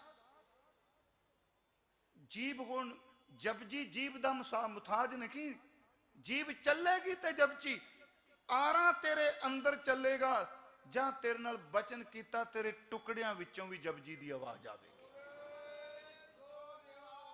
ਆਰੇ ਤਖਤੇ 'ਚ ਬੰਨਿਆ ਅਰਧੋ ਉਰਦ ਚਰਾਏ ਸੁਦਾਰਾ, ਪਰਿਓ ਪ੍ਰਿਥਵੀ ਪਰ ਖਵੈ ਦੁਵੈ ਫਾਰਾ, ਦੋ ਫਾੜ ਹੋ ਗਿਆ, ਦੋਨੋਂ ਤਨ ਤੇ ਜਪਜੀ ਪੜੈ, ਹੇਰਤ ਸਭ ਕੇ ਅਚਰ ਬੜੈ, ਉਹਦੇ ਦੋਨਾਂ ਟੁਕੜਿਆਂ ਵਿੱਚੋਂ ਜਪ ਦੀ ਆਵਾਜ਼ ਆਈ। ਮੈਂ ਇੱਕ ਵਾਰੀ ਕਿਹਾ ਕਿ ਸਾਡੇ ਮਨ ਚ ਆਏਗਾ ਜੀ ਟੁਕੜਿਆਂ ਵਿੱਚੋਂ ਜਪਜੀ। ਪਿਆਰਿਓ ਯਾਦ ਰੱਖਿਓ, ਇੱਕ ਜਦ ਤੁਸੀਂ ਪਹਿਲਾ ਸ਼ਲੋਕ ਪੜਿਆ ਨਾ, ਗੁਣ ਗੋਬਿੰਦ ਗਾਇਓ ਨਹੀਂ ਜਨਮ ਅਕਾਰਤ ਕੀਨ, ਅੱਗੇ ਕੀ ਹੈ? ਕਹੋ ਨਾਨਕ ਹਾਂ ਹਰ ਭਜ ਮਨਾ ਜੇ ਬਿਦ ਜਲ ਕੋ। ਪਹਿਲਾ ਮਹਾਰਾਜ ਨੇ ਐਗਜ਼ਾਮਪਲ ਇਹ ਲਈ, ਕਹਿੰਦੇ ਨੇ ਇਸ ਤਰ੍ਹਾਂ ਰੱਬ ਨੂੰ ਜਪ ਜਿਵੇਂ ਮੱਛੀ ਪਾਣੀ ਨੂੰ ਪਿਆਰ ਕਰਦੀ ਹੈ। ਸੱਚ ਐਵੇਂ ਮੱਛੀ ਦੇ ਟੁਕੜੇ ਕਰਕੇ ਬੰਦਾ ਦੰਦ ਨਾਲ ਚਬਾ ਕੇ ਖਾ ਵੀ ਜਾਏ, ਮੱਛੀ ਦੇ ਟੁਕੜੇ ਮਰਨ ਤੋਂ ਬਾਅਦ ਵੀ ਪਾਣੀ ਮੰਗਦੇ। ਉਹ ਭਾਈ ਇਹ ਤਾਂ ਸਿੱਖ ਦੇ ਟੁਕੜੇ ਨੇ ਤੇ ਗੁਰੂ ਦੀ ਨਜ਼ਰ ਹੈ, ਗੁਰੂ ਦੀ ਨਜ਼ਰ ਨਾਲ ਉਸ ਟੁਕੜਿਆਂ ਵਿੱਚੋਂ ਵੀ ਜਪਜੀ ਦੀ ਆਵਾਜ਼ ਪਈ ਆਉਂਦੀ ਹੈ। ਭਾਈ ਮਤੀ ਦਾਸ ਦੇ ਟੁਕੜਿਆਂ ਵਿੱਚੋਂ ਤੇ ਉਦੋਂ ਨਾ ਸ਼ਹੀਦ ਸ਼ਹਾਦਤ ਵਾਲੇ ਦਿਨ ਆਪਣੇ ਨਿਤਨੇਮ ਤੋਂ ਵੱਧ ਇੱਕ ਜਪਜੀ ਸਾਹਿਬ ਪੜਿਓ, ਖਾਸ ਕਰਕੇ ਕੱਲ ਦਾ ਦਿਨ ਹੀ ਸ਼ਹਾਦਤਾਂ ਦਾ ਸਿੱਖਾਂ ਦੀ ਦਾ। ਇਵੇਂ ਸਮਝਿਓ ਸੀ ਭਾਈ ਮਤੀ ਦਾਸ ਨੂੰ ਸਮਰਪਿਤ ਪੈ ਕਰਨੇ, ਆਪੋ ਆਪਣਾ ਤਰੀਕਾ ਹੈ ਜੀ। ਮੈਂ ਤੇ ਹੀ ਚਲੋ ਮੈਂ ਸਟੇਜ ਤੇ ਕਹਿਣ ਲੱਗਾ ਹਰ ਬੰਦੇ ਦਾ ਆਪੋ ਆਪਣਾ ਜੀਵਨ ਹੈ, ਲੇਖਾ ਰੱਬ ਨੂੰ ਦੇਣਾ ਹੈ ਬੰਦੇ ਨੂੰ ਨਹੀਂ। ਪਰ ਜੇ ਚੰਗਾ ਹੋਵੇ ਉਸ ਦਿਨ ਇਸ ਹਿਸਾਬ ਨਾਲ ਵੀ ਅੱਜ ਭਾਈ ਸਾਹਿਬ ਨੇ ਇਸ ਵੇਲੇ ਜਪਜੀ ਸਾਹਿਬ ਪੜਿਆ। ਭਾਈ ਦਿਆਲਾ ਜੀ ਉਹ ਕੋਲ ਖਲੋਤੇ, ਕਹਿੰਦੇ ਸਿੱਖ ਨੂੰ ਚੀਰਿਆ ਜੇ ਤੁਸੀਂ ਆਪਣੇ ਰਾਜ ਦੀਆਂ ਜੜ੍ਹਾਂ ਚੀਰ ਦਿੱਤੀਆਂ। ਕਹਿੰਦੇ ਨੇ ਭਾਈ ਸਾਹਿਬ ਲਈ ਫਿਰ ਦੇਗ ਉਬਾਲੀ ਗਈ। ਚਲੋ ਫੋਟੋਆਂ ਵਿੱਚ ਵਿਖਾਇਆ ਜੀ ਚਿਹਰਾ ਉੱਤੇ, ਮੈਂ ਇੱਕ ਵਾਰੀ ਕਿਹਾ ਅਸਲ 'ਚ ਦੇਗ ਵਿੱਚ ਬਿਠਾ ਕੇ ਉੱਤੋਂ ਬੰਦ ਕਰ ਦਿੱਤਾ ਗਿਆ ਸੀ ਢੱਕਣ। ਭਾਈ ਦਿਆਲਾ ਜੀ ਦੇਗ 'ਚ ਕੱਢਦੇ ਹੋਏ ਹੱਡੀਆਂ ਵੱਖਰੀਆਂ ਹੋ ਗਈਆਂ ਤੇ ਮਾਸ ਵੱਖਰਾ ਹੋ ਗਿਆ। ਭਾਈ ਸਤੀ ਦਾਸ ਜੀ ਨੂੰ ਰੂੰ 'ਚ ਲਪੇਟ ਕੇ ਇਹ 10 ਨਵੰਬਰ 1675 ਨੂੰ ਇੱਕ ਦਿਨ ਪਹਿਲਾਂ ਮਹਾਰਾਜ ਦੀ ਸ਼ਹਾਦਤ ਤੋਂ ਤਿੰਨੇ ਸਿੱਖ ਗੁਰਮੁਖੋ ਇੱਕ ਚੌਂਕ 'ਚ ਉਬਲਿਆ ਪਿਆ ਹੈ, ਦੂਜੇ ਦੇ ਦੋ ਟੁਕੜੇ ਹੋਏ ਪਏ ਆ, ਤੀਸਰਾ ਰੂੰ 'ਚ ਜ਼ਮੀਨ 'ਚ ਡਿੱਗਾ ਹੈ, ਰੂੰ ਦੀ ਰਾਖ ਵਿੱਚ ਉਹਦੀਆਂ ਹੱਡੀਆਂ ਤੇ ਮਾਸ ਪਿਆ ਹੈ। ਪਰ ਇਹਨਾਂ ਤਿੰਨਾਂ ਦਾ ਸੰਸਕਾਰ ਜੋ ਤੁਹਾਡੀ ਕਮੇਟੀ ਨੇ ਕਿਤਾਬ ਛਾਪੀ ਹੈ ਨਾ, ਉਹ ਕਹਿੰਦੇ ਇਹਨਾਂ ਦਾ ਸੰਸਕਾਰ ਗੁਰੂ ਹਰਕ੍ਰਿਸ਼ਨ ਸਾਹਿਬ ਵਾਲੀ ਜਗ੍ਹਾ ਤੇ ਹੋਇਆ ਹੈ। ਡਾਕਟਰ ਹਰਬੰਸ ਸਿੰਘ ਲਿਖੀ ਦਿੱਲੀ ਕਮੇਟੀ ਦੀ ਕਿਤਾਬ ਹੈ, ਮੈਂ ਤਾਂ ਉਹਦਾ ਹੀ ਹਵਾਲਾ ਦੇ ਰਿਹਾ। ਜਦੋਂ ਤਿੰਨੇ ਸ਼ਹੀਦ ਹੋ ਗਏ, ਮੈਂ ਸੋਚਣਾ ਮਹਾਰਾਜ ਗੁਰੂ ਨਾਨਕ ਸਾਹਿਬ ਦੀ ਜੋਤ ਰੱਬ ਰੂਪ ਹੈ। ਜਦੋਂ ਦੋ ਟੁਕੜੇ ਪਏ ਹੋਣਗੇ, ਉਬਲਦਾ ਹੋਇਆ ਸਰੀਰ ਪਿਆ ਹੋਵੇਗਾ, ਰੂਹ ਨਾਲ ਭਾਈ ਸਤੀ ਦਾਸ ਦਾ ਪਿੰਜਰ ਪਿਆ ਹੋਵੇਗਾ, ਇਹ ਦਿੱਲੀ ਨੇ ਦੁਬਾਰਾ ਫਿਰ 84 ਚ ਮੰਜ਼ਰ ਦੇਖਿਆ ਹੈ। ਇਸ ਤਰ੍ਹਾਂ ਹੈ ਨਾ ਜੀ, ਐਵੇਂ ਰੌਲਾ ਪਾਈ ਜਾਣਾ ਜੀ ਭੁੱਲ ਜਾਓ। ਯਾਦ ਰੱਖਿਓ, ਮੈਂ ਪੋਲੀਟੀਕਲ ਨਹੀਂ ਬੋਲਾਂਗਾ, ਪਰ ਤਵਾਰੀਖ ਦੇ ਪੰਨਿਆਂ ਨੂੰ ਕਿਵੇਂ ਮਿਟਾਓਗੇ? ਲੋਕਾਂ ਨੂੰ ਕਹਿ ਦਿਓ ਕਿ ਭੁੱਲ ਜਾ, ਨਹੀਂ ਭੁੱਲਿਆ ਜਾ ਸਕਦਾ, ਕਦੀ ਨਹੀਂ ਭੁੱਲਿਆ ਜਾ ਸਕਦਾ। ਸੱਚ ਇਹ ਵੇ 84 ਨਹੀਂ ਭੁੱਲਿਆ ਜਾ ਸਕਦਾ। ਮੈਂ ਸੋਚਣਾ महाराज जी ने खौरे शायद उदों ये कुछ होया तो शायद सानू दस दिता होवे सिखो धक्का जो होना तो तुहाडे नाल इस तरह के भी तसीहे दिते जा सकते हैं। महाराज वेखण तो बाद जो तिने शहीद हो गए तो गुरु की साखियां ग्रंथ महाराज ने 3 बारी उच्ची आवाज विच बोल के क्या तो ये मैं जी कविता च लिखा बोलिया महाराज ने धन सिखी धन सिखी धन सिखी। अगले शब्द कह पिंजरे चों काजी जिन्नी देर तक ये धरती ते आसमान रहणगे जिथे इन्हां दा खून डलिया इत्थे नमस्कार हुंदी रहेगी। वो रात महाराज इकल्ले ने अज सिर्फ भाई जैता भाई उदा है भाई जैते दी जिम्मेवारी है कि तू सीस गुरु दा चौंक च नहीं डुल देना। बड़ा वड्डा ठम है जी किड्डा वड्डा जेरा होवेगा भाई जैते दा वेख रहा है महाराज हुण इशनान करनगे हुण कर तलवार चलनी है। मैं कहना एडा भरिया भांडा होवेगा उहदियां अखां चों पानी नहीं निकले। महाराज सतगुरु गुरु तेग बहादुर साहब नूं दूजे दिन महाराज शहीद होया दोपहर वेले तकरीबन 12 बजे का टाइम बनता है जी तवारीख। महाराज सच्चे पातशाह पिंजरे चो बाहर लियाते गए। सतगुरु जी ने पूछा गया कि तुहाडी अंतम इच्छा। वैसे अज मैं कथा ये करनी सी कि राम नाम उर्मै गए हो जाकर सामने कोए जे सिमरत संकट मिटै दर्श तुहारो। ये 4-5 गल्लां कहतियां महाराज ने। एक तां कह दित्ती कि जिहदे हिरदे विच नाम घुट के पकड़ लिया राम नाम उर्मै। भाई साहब शुद्ध पाठ कर रहे सन गयो हा बोलना है गयो नहीं। अज भी देखो जो बीबियां भैणां वीर पाठ करते ना मैं अज औरंगाबाद भी कल क्या कि ब्रह्म ज्ञानी सदा निर्लेप जैसे जल में कमल अलेप ब्रह्म ज्ञानी। वो मैं गलत पढ़िया वैसे मेरी गलती है। बब्बे नूं राह ते मम्मा पढ़दे आह विच बोलदे ही नहीं। पाठ ब्रह्म ज्ञानी है ब्रह्म ज्ञानी नहीं। हजूर सच्चे पातशाह बाहर आउंदे महाराज बहुत भीड़ अज इकट्ठी हुई है क्योंकि कल लोग वेख चुके आ धर्मिया ने क्या होना है। आखिर चंगे बंदे भी होणगे उन्हां क्या होना भी कमाल कर दी सिक्खी ने। बहुत वड्डा इकट्ठ होया ढंडोरा पिटिया गया। अज गुरु तेग बहादुर साहब बाहर निकले। महाराज जी ने पूछा गया कि तुहाडी इच्छा की है। महाराज कहंदे पहली गल मैं इशनान करना चाहना। जिस खूही नूं बहुत चंगी गल तुसीं सांभ के रखी हो। प्रबंधक वीर बैठे आ मैं एक बार एक बेनती की सी वेखो ये अर्थ गलत ना करियो। उस उत्ते मत्था टेकने ना आपां सीसगंज साहब फिर थल्ले क्यों जाने आ। सारे जाने ना पौड़ियां उतर के क्यों जाने आ। इस करके भी इत्थे गुरु तेग बहादुर साहब शहीद हुए इस तरह है ना जी। उत्थे सी महाराज का स्वरूप रखे ना जी प्रकाश नहीं किया।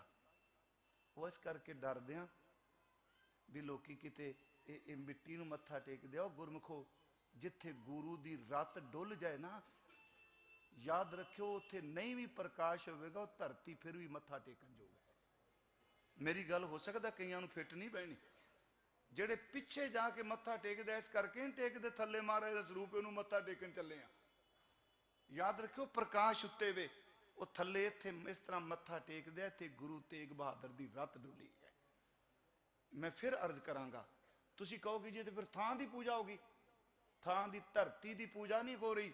जिथे बाबा पैर धरे पूजा आसन थापन सोहा सा धरती भई खरियावली जिथे मेरा सतगुरु बैठा जाए।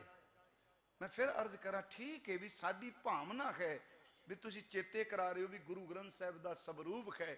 पर प्यारिओ जिथे एडे वड्डे महाबली का खून का परनाला डुलिया होवे उस धरती नूं तां जिन्ना मर्जी मत्था टेको। गुरु तेग बहादुर साहब करके मैं धरती कली नहीं कह रहा धरती तो दिल्ली च बड़ी पई। महाराज सच्चे पातशाह बाहर निकलते पुछदे अज कहंदे मैं इशनान करना है। सतगुरु खूही ते इशनान करते आ कदी रात नूं असीं एक दो बारी रात नूं उत्थे बैठण दा बड़ा आनंद है जी। कदी रात नूं 12 वजे उत्थे नेत्र बंद करके महसूस करिए कि मेरा गुरु तेग बहादुर इशनान करके हुणे बाहर निकलिया है। महाराज दा औरा तो उत्थे ही, ये नहीं भी उत्थे महाराज दी उसे तेरी कृपा वरतेगी। महाराज जी ने इशनान किया, रुख सी, रुख दे थल्ले गुरुदेव बैठ गए। बहुत भीड़ इकट्ठी, गुरु साहब दे सामने वही गल्लां आईयां, इस्लाम, मौत, ये शब्द वरते, करामात। महाराज हस के कहंदे आ, काजी किहड़े भुलेखे च कल मेरे सिखां नूं देखिया नहीं किवें सिदक निभा के गए ने। जे सिख दा सिदक इन्ने कमाल दा ते गुरु दा सिदक किहो जिहा होवेगा। फिर महाराज जी इत्थे एक विद्वान कहंदे आ, काजी, दरोगा ते जलाद तिन्ने ने। काजी अब्दुल वाहब, दरोगे दा नाम अब्दुल्ला ते जलाद दा नाम जलालुद्दीन, समाने दा रहने वाला। उथों दे जलाद सन शाशल बेग ते वाशल बेग, जिन्हां ने छोटे साहिबजादियां नूं कोह के शहीद कीता सी। बाबा बंदा सिंह बहादुर ने समाना फूक के रख दिता, इस करके रखिया सी फूक के। इत्थे 3 जलाद रहिंदे ने जिन्हां ने दादे ते पोतियां नूं शहीद कीता है। समाना पंजाब पटियाले दे नेड़े। इत्थे विद्वान कहंदे आ, काजी अब्दुल वाहब कहंदा है, अपनी पहचान दिंदे हां, असी कई पुश्तां तो काजी हां, मेरा बाप, मेरा दादा। दूसरा शब्द वरदा है अब्दुल्ला कि असी कई पुश्तां तो दरोगे खां। जलालुद्दीन कहंदा मैं पुश्तैनी जलाद खां। गुरु तेग बहादुर हस के कहंदा, वाह रब्बा किहो जिहा सबब बना दिता। ये पुश्तैनी काजी है, ये पुश्तैनी जलाद है, एदा घराना ये दरोगा है। कहन लगे मेरा दादा शहीद है, मैं भी शहीद हाँ। तुहाडे घर पता नहीं ये पदवी रह के ना रहे, मैं तुहानूं लिख दियांगा, मेरा खून डुलिया ते मेरे पोते भी शहीद होने आ। मैं शहीदां दे खानदान विचों हाँ। उत्थे उर्दू च एक शेर है, मेरे अजदाद से मिला है मुझको विरसा शहादत का, मेरी औलाद की जागीर है जामे शहादत की। महाराज इशनान करके बैठ गए ते सतगुरु ने जप दा पाठ शुरू किया। गुरमुखो सच्ची मुच्ची जी साडा इतिहास कहंदा, भाई मती दास सिंघां दा जिक्र करदियां गुरु तेग बहादुर जी ने भी जप दा पाठ शुरू किया। लोग वेखदे आ, जलाद कपड़े च तलवार पकड़ के लपेट के खलोता है। महाराज पौड़ी दर पौड़ी उत्ते चढ़दे पे आ, पौड़ी दर पौड़ी जपजी साहिब दी। हजूर सच्चे पातशाह किन्ना बैराग। ते वैसे कदी जदों रात नूं आपां जाने आ, मैनूं पता भी दिने संगत बहुत हुंदी है, उत्थे उहनूं गुरु घर दीयां जिहड़ियां थावां ने ना, ये हिस्टोरीकल बिल्डिंग नहीं, प्लीज़ बिल्कुल नहीं। जे हुण लाल किले च तुसीं जाओ, तुहाडा दिल करेगा रोज़ वड़न नूं? ताज महल किसी का दिल नहीं रोज़ करदा जाण नूं। सच ये जे कि सीस गंज वाला अस्थान कली इमारत नहीं, उत्थे गुरु तेग बहादुर सहायक हुंदा जिहड़ा उहनूं चेते करदा है, क्योंकि महाराज लिख के गया सब थाई होए सहाय।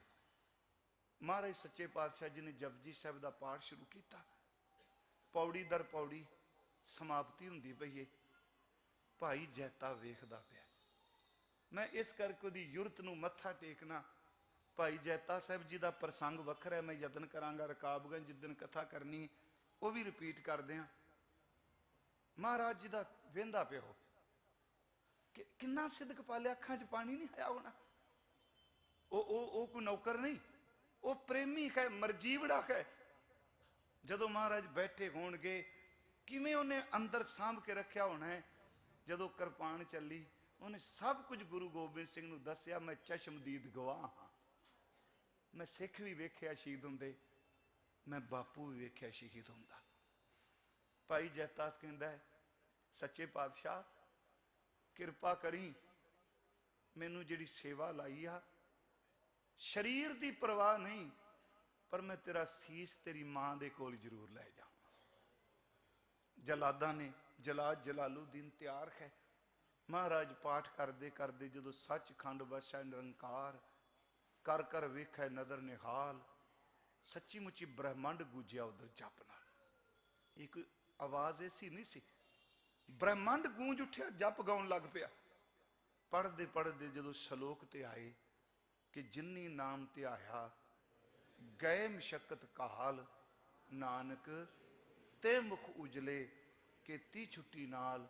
याद रखियो गुरु ने हकूमत अगे सीस नहीं चुकाया, केती छुट्टी नाल कह के गुरु नानक दे चरना च मत्था टेकियो ने।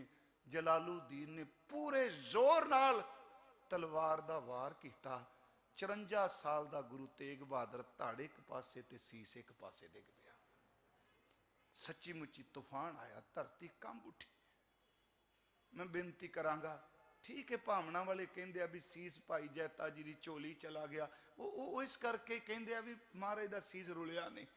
सच्ची मुची सीस वखरा होया, धड़ वखरा होया, खून का परनाला चल पिया, हाहाकार मच गए।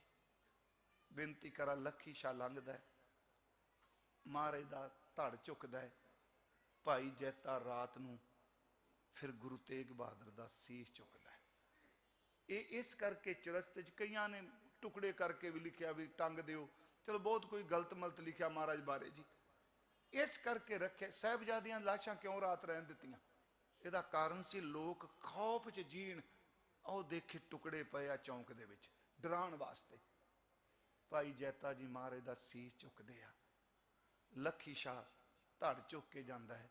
आप सब नूं पता है रकाबगंज, फिर भाई जैता सीस लैके तुरदा। 11 दसंबर रात नूं, 11 दसंबर 1675 की रात नूं महाराज का धड़ का संस्कार हुंदा है। 16-17 दसंबर नूं जाके सीस का संस्कार हुंदा है। दुनिया च इक्को उदाहरण है, एक शरीर के 2 संस्कार ते दोनों च हफ्ते का फर्क है। धड़ का संस्कार दिल्ली च होया, भाई जैता चुकदा है। मैनूं पता है, मैं एक बार बोलिया सा बागपट, मैं क्यों जो जिन्ना को मैं पढ़ सकिया, भाई जैता सीस चुक के चांदनी चौक तो रात नूं निकलदा है। 3 सिख भाई नानू भाई उदा दा जिक्र किया जाता, पर भाई जैता जी ज़्यादा ने। हुण ये भी प्रॉब्लम है जी, टोकरी च रखिया कि रुमाले च लपेटिया, ये एवें रस्सियां ना खिंची जाइए। सीधी गल, उन्हें रुमाले च रखिया कि टोकरी च रखिया, उन्हें गुरु तेग बहादुर का सीस अपने सीने ना रखिया। वो सीस लैके चलिया, बाणी पढ़दा, वो पहला पड़ाव ने बागपट किया। 11 नवंबर की रात नूं चलदा, 12 नूं सवेरे बागपट, बागपट तो चलदा तरावड़ी, तरावड़ी तो चलदा टांगरी नदी पार करके अंबाला, अंबाले तो पड़ा नाभा साहब, नाभा साहब तो लगदा कीरतपुर साहिब जांदा है। इन्ने दिन किवें कड्डे उन्हें? हकूमत 4 चफेरे, मैं ये डिटेल नाल नहीं दस रहा भी कित्थे कित्थे गया, क्योंकि इतिहास बड़ा लंबेरा है जी। ते कमाल की गल देखो, जिथों जिथों गुरु तेग बहादुर का सीस लंघिया, सारिया थावां से सीसगंज बनी गए।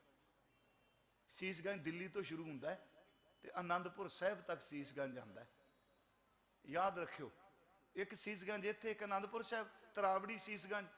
जिथों जिथों सीस लंघिया, गुरु का सीसगंज का अर्थ है सीस का खजाना। मैं एक बार क्या सी, गुरु तेग बहादुर सीस गंज दे के गए, सिखा ने इन्नी को अगे कमाई की, उन्हें शहीदगंज बना के रख दिते। बाबा दीप सिंह का शहीदगंज, भाई तारू सिंह का शहीदगंज, भाई मनी सिंह का शहीदगंज, बाबा गुरबख्श सिंह का शहीदगंज। तुसी जेडे सारे पढ़ते, महाराज का सीस लैके भाई जैता पहुंचे। मन च आया शायद महाराज कीरतपुर संस्कार करनगे, क्योंकि गुरु हरराय साहब ते गुरु हरगोबिंद साहब का उत्थे संस्कार होया है। परिवार नूं दस दिता गया कि भाई जैता सीस लैके आया है। गुरमुखो परिवार, ओही मां, ओही पत्नी महल, ओही पुत, ओही सिख जिहड़े कुछ महीना पहला खुशी खुशी विद्या करन गए सन, अज उसे पड़ां ते सारा परिवार सीस लैण वास्ते गया है। भाई जैता सीस लैके पहुंच गए। इतिहास कहता है ਉੱਥੇ ਫਿਰ ਉਹਦਾ ਅੰਦਰ ਬਿਰਹਾ ਚ ਗਿਆ। ਇਹ ਨਹੀਂ ਕਿ ਪੱਥਰ ਬਣ ਗਿਆ। ਗੁਰਮੁਖੋ, ਸਦੀਆਂ ਲੰਘ ਗਈਆਂ, ਤੁਸੀਂ ਰੋਜ਼ ਜਾਂਦੇ ਹੋ ਸੀਸਗੰਜ, ਸੱਚੀ ਮੁੱਚੀ ਜਦੋਂ ਤੁਸੀਂ ਦ੍ਰਿਸ਼ ਸਾਹਮਣੇ ਲਿਆਉਂਦੇ ਹੋ ਅੱਖਾਂ ਭਰ ਆਉਂਦੀਆਂ ਨੇ। ਉੱਥੇ ਫਿਰ ਗੁਰੂ ਗੋਬਿੰਦ ਰਾਏ ਜੀ ਨੂੰ ਦੇਖਿਆ, ਮਹਾਰਾਜ ਦੀ ਮਾਤਾ ਆਏ, ਫਿਰ ਇਹਨੇ ਸੀਸ ਖੋਲ ਕੇ ਆਪਣੇ ਵੱਲੋਂ ਭੇਟਾ ਕੀਤਾ। ਇਤਿਹਾਸ ਕਹਿੰਦਾ ਹੈ ਪੋਤੇ ਨੇ, ਗੁਰੂ ਗੋਬਿੰਦ ਰਾਏ ਨੇ 9 ਸਾਲ ਦੀ ਉਮਰ 'ਚ ਦਾਦੀ ਦਾ ਹੱਥ ਪਕੜਿਆ, ਸ਼ਬਦ ਕਿਹਾ, ਦਾਦੀ ਮਾਂ ਪਿਤਾ ਗੁਰੂ ਦੇ ਸੀਸ ਨੂੰ ਦੇਖੋ। ਸਭ ਤੋਂ ਪਹਿਲਾਂ ਬਸਤਰ ਖੋਲ ਕੇ ਮਾਂ ਨੇ ਦੇਖਿਆ, ਜਿਹਨੇ ਕਈ ਮਹੀਨੇ ਪਹਿਲਾਂ ਸਿਰ ਤੇ ਹੱਥ ਰੱਖਿਆ ਸੀ। ਪੁੱਤ, ਮੈਂ ਇਹੋ ਜਿਹਾ ਚਿਹਰਾ ਮੁਸਕਰਾਉਂਦੀ ਦੇਖਣੀ ਚਾਹਨੀ ਆ। ਅੱਜ ਧੜ ਨਹੀਂ ਆਇਆ, ਪਰ ਚਿਹਰਾ ਮਾਂ ਦੇ ਕੋਲ ਜ਼ਰੂਰ ਆਇਆ ਹੈ। ਮਾਤਾ ਗੁਜਰੀ ਜੀ ਨੇ ਮੱਥਾ ਟੇਕਿਆ, ਇਹ ਸ਼ਬਦ ਕਹੇ, ਸਤਿਗੁਰੂ ਤੁਹਾਡੀ ਨਿਭ ਗਈ, ਮਿਹਰ ਕਰਿਓ ਗੁਜਰੀ ਦੀ ਵੀ ਨਿਭ ਜਾਏ। ਬਸ ਇੰਨੀ ਸ਼ਬਦ ਕਹੇ। ਪਤੀ ਦਾ ਸੀਸ ਦੇਖਿਆ, ਪੁੱਤਰ ਨੇ ਦੇਖਿਆ। ਇੱਥੋਂ ਫਿਰ ਪਾਲਕੀ ਚ ਮਹਾਰਾਜ ਦਾ ਸੀਸ ਆਨੰਦਪੁਰ ਸਾਹਿਬ ਗਿਆ, ਜਿੱਥੇ ਗੁਰਦੁਆਰਾ ਸੀਸਗੰਜ ਹੈ। ਇਹ ਓਥੜਾ ਜੀ ਮਿਸਲਾਂ ਵੇਲੇ ਬਣਿਆ ਸੀ। ਉੱਥੇ ਸੰਸਕਾਰ ਕੀਤਾ ਮਹਾਰਾਜ ਜੀ ਦਾ। ਬਹੁਤ ਸੰਗਤ ਆਈ, ਇਕੱਲਾ ਸੀਸ। ਤੇ ਸਾਹਮਣੇ ਇੱਕ ਗੁਰਦੁਆਰਾ ਜੀ ਸੀਸਗੰਜ ਦੇ, ਉਹਦਾ ਨਾਮ ਹੈ ਅਕਾਲ ਬੁੰਗਾ। ਜਦੋਂ ਆਨੰਦਪੁਰ ਸਾਹਿਬ ਜਾਓਗੇ, ਸੀਸਗੰਜ ਦੇ ਸਾਹਮਣੇ ਅਕਾਲ ਬੁੰਗਾ ਹੈ। ਚਿਖਾ ਨੂੰ ਮਹਾਰਾਜ ਨੇ ਅੱਗ ਦਿਖਾਈ, ਅਕਾਲ ਬੁੰਗੇ ਦੇ ਥੜੇ ਤੇ ਖੜੇ ਹੋ ਗਏ। ਪਿਤਾ ਦੇ ਸੀਸ ਦੀਆਂ ਸੰਸਕਾਰ ਦੀਆਂ ਲਪਟਾਂ ਦੇਖੀਆਂ। ਭਾਈ ਜੈਤੇ ਨੂੰ ਆਪਣੇ ਘੁੱਟ ਕੇ ਉੱਥੇ ਸੀਨੇ ਨਾਲ ਲਾ ਲਿਆ। ਜਿਹੜੇ ਸ਼ਬਦ ਕਹੇ ਉਹ ਸਾਨੂੰ ਸਭ ਨੂੰ ਪਤਾ ਹੈ। ਮਹਾਰਾਜ ਕਹਿੰਦੇ ਰੰਗਰੇਟੇ गुरु के बेटे। तीसरा शब्द और क्या सी, रंगरेटे गुरु के बेटे सदा पंथ संग समेटे। भाई जैता जी फिर सारी दास्तान दसदे आ। महाराज गुरु गोबिंद सिंह संस्कार करते आ। उत्थे फिर गुरु गोबिंद सिंह महाराज दे इयों कह लो आ बचन उदू बाद फिर उचारते आ कि तिलक जंजू राखा प्रभता का किनो बडो कलू में साका साधन खेत इति जन करी सीस दिया पर सी न उचरी। शब्द वरदे आ कि धर्म हेत साका जिन किया सीस दिया पर सिर न दिया। नाटक चेटक किए कुकाजा प्रभ लोगन कै आवत लाजा। ठीकर फोर दलीस सिर प्रभपुर किया पयान। तेग बहादुर सी करिया करी ना किनू आन। तेग बहादुर के चलत भयो जगत को शोक है सब जग भयो जय जय जय सुलोक। उस गुरु तेग बहादुर साहब नूं समाप्ति मैं क्योंकि टाइम ज़्यादा लै गया, क्योंकि तुसी प्रकरण हो देता विचों छड़ नहीं सकता बंदा। तो जे मैं कथा रिपीट, क्योंकि इतिहास ही रहना है, अपनी भावना नाल हर साल ही सुनाने आए। मन मेरे च हुंदा सी चलो आप रोज़ बाणी पढ़ते हो। बस इक्को ही गल कहांगा कि गुरु तेग बहादुर साहब उन्होंने अज भी चेते करो। वो अनेकां बख्शां विचों दो करदे आ। एक तेग बहादुर सिमरे घर नौनिध आवे ताहे, दूजी बख्शिश कर दिया सब थाई होए सहाय। इन्नियां को बेनतियां प्रवान करियो। आप संगत दा बहुत बहुत धन्नवाद। गुरु साहब अगे अरदास करियो, मेरे मालका तरस करी, अंतले साह तक सेवा जरूर लई जाई, बख्शिश करी। वाहिगुरु जी का खालसा।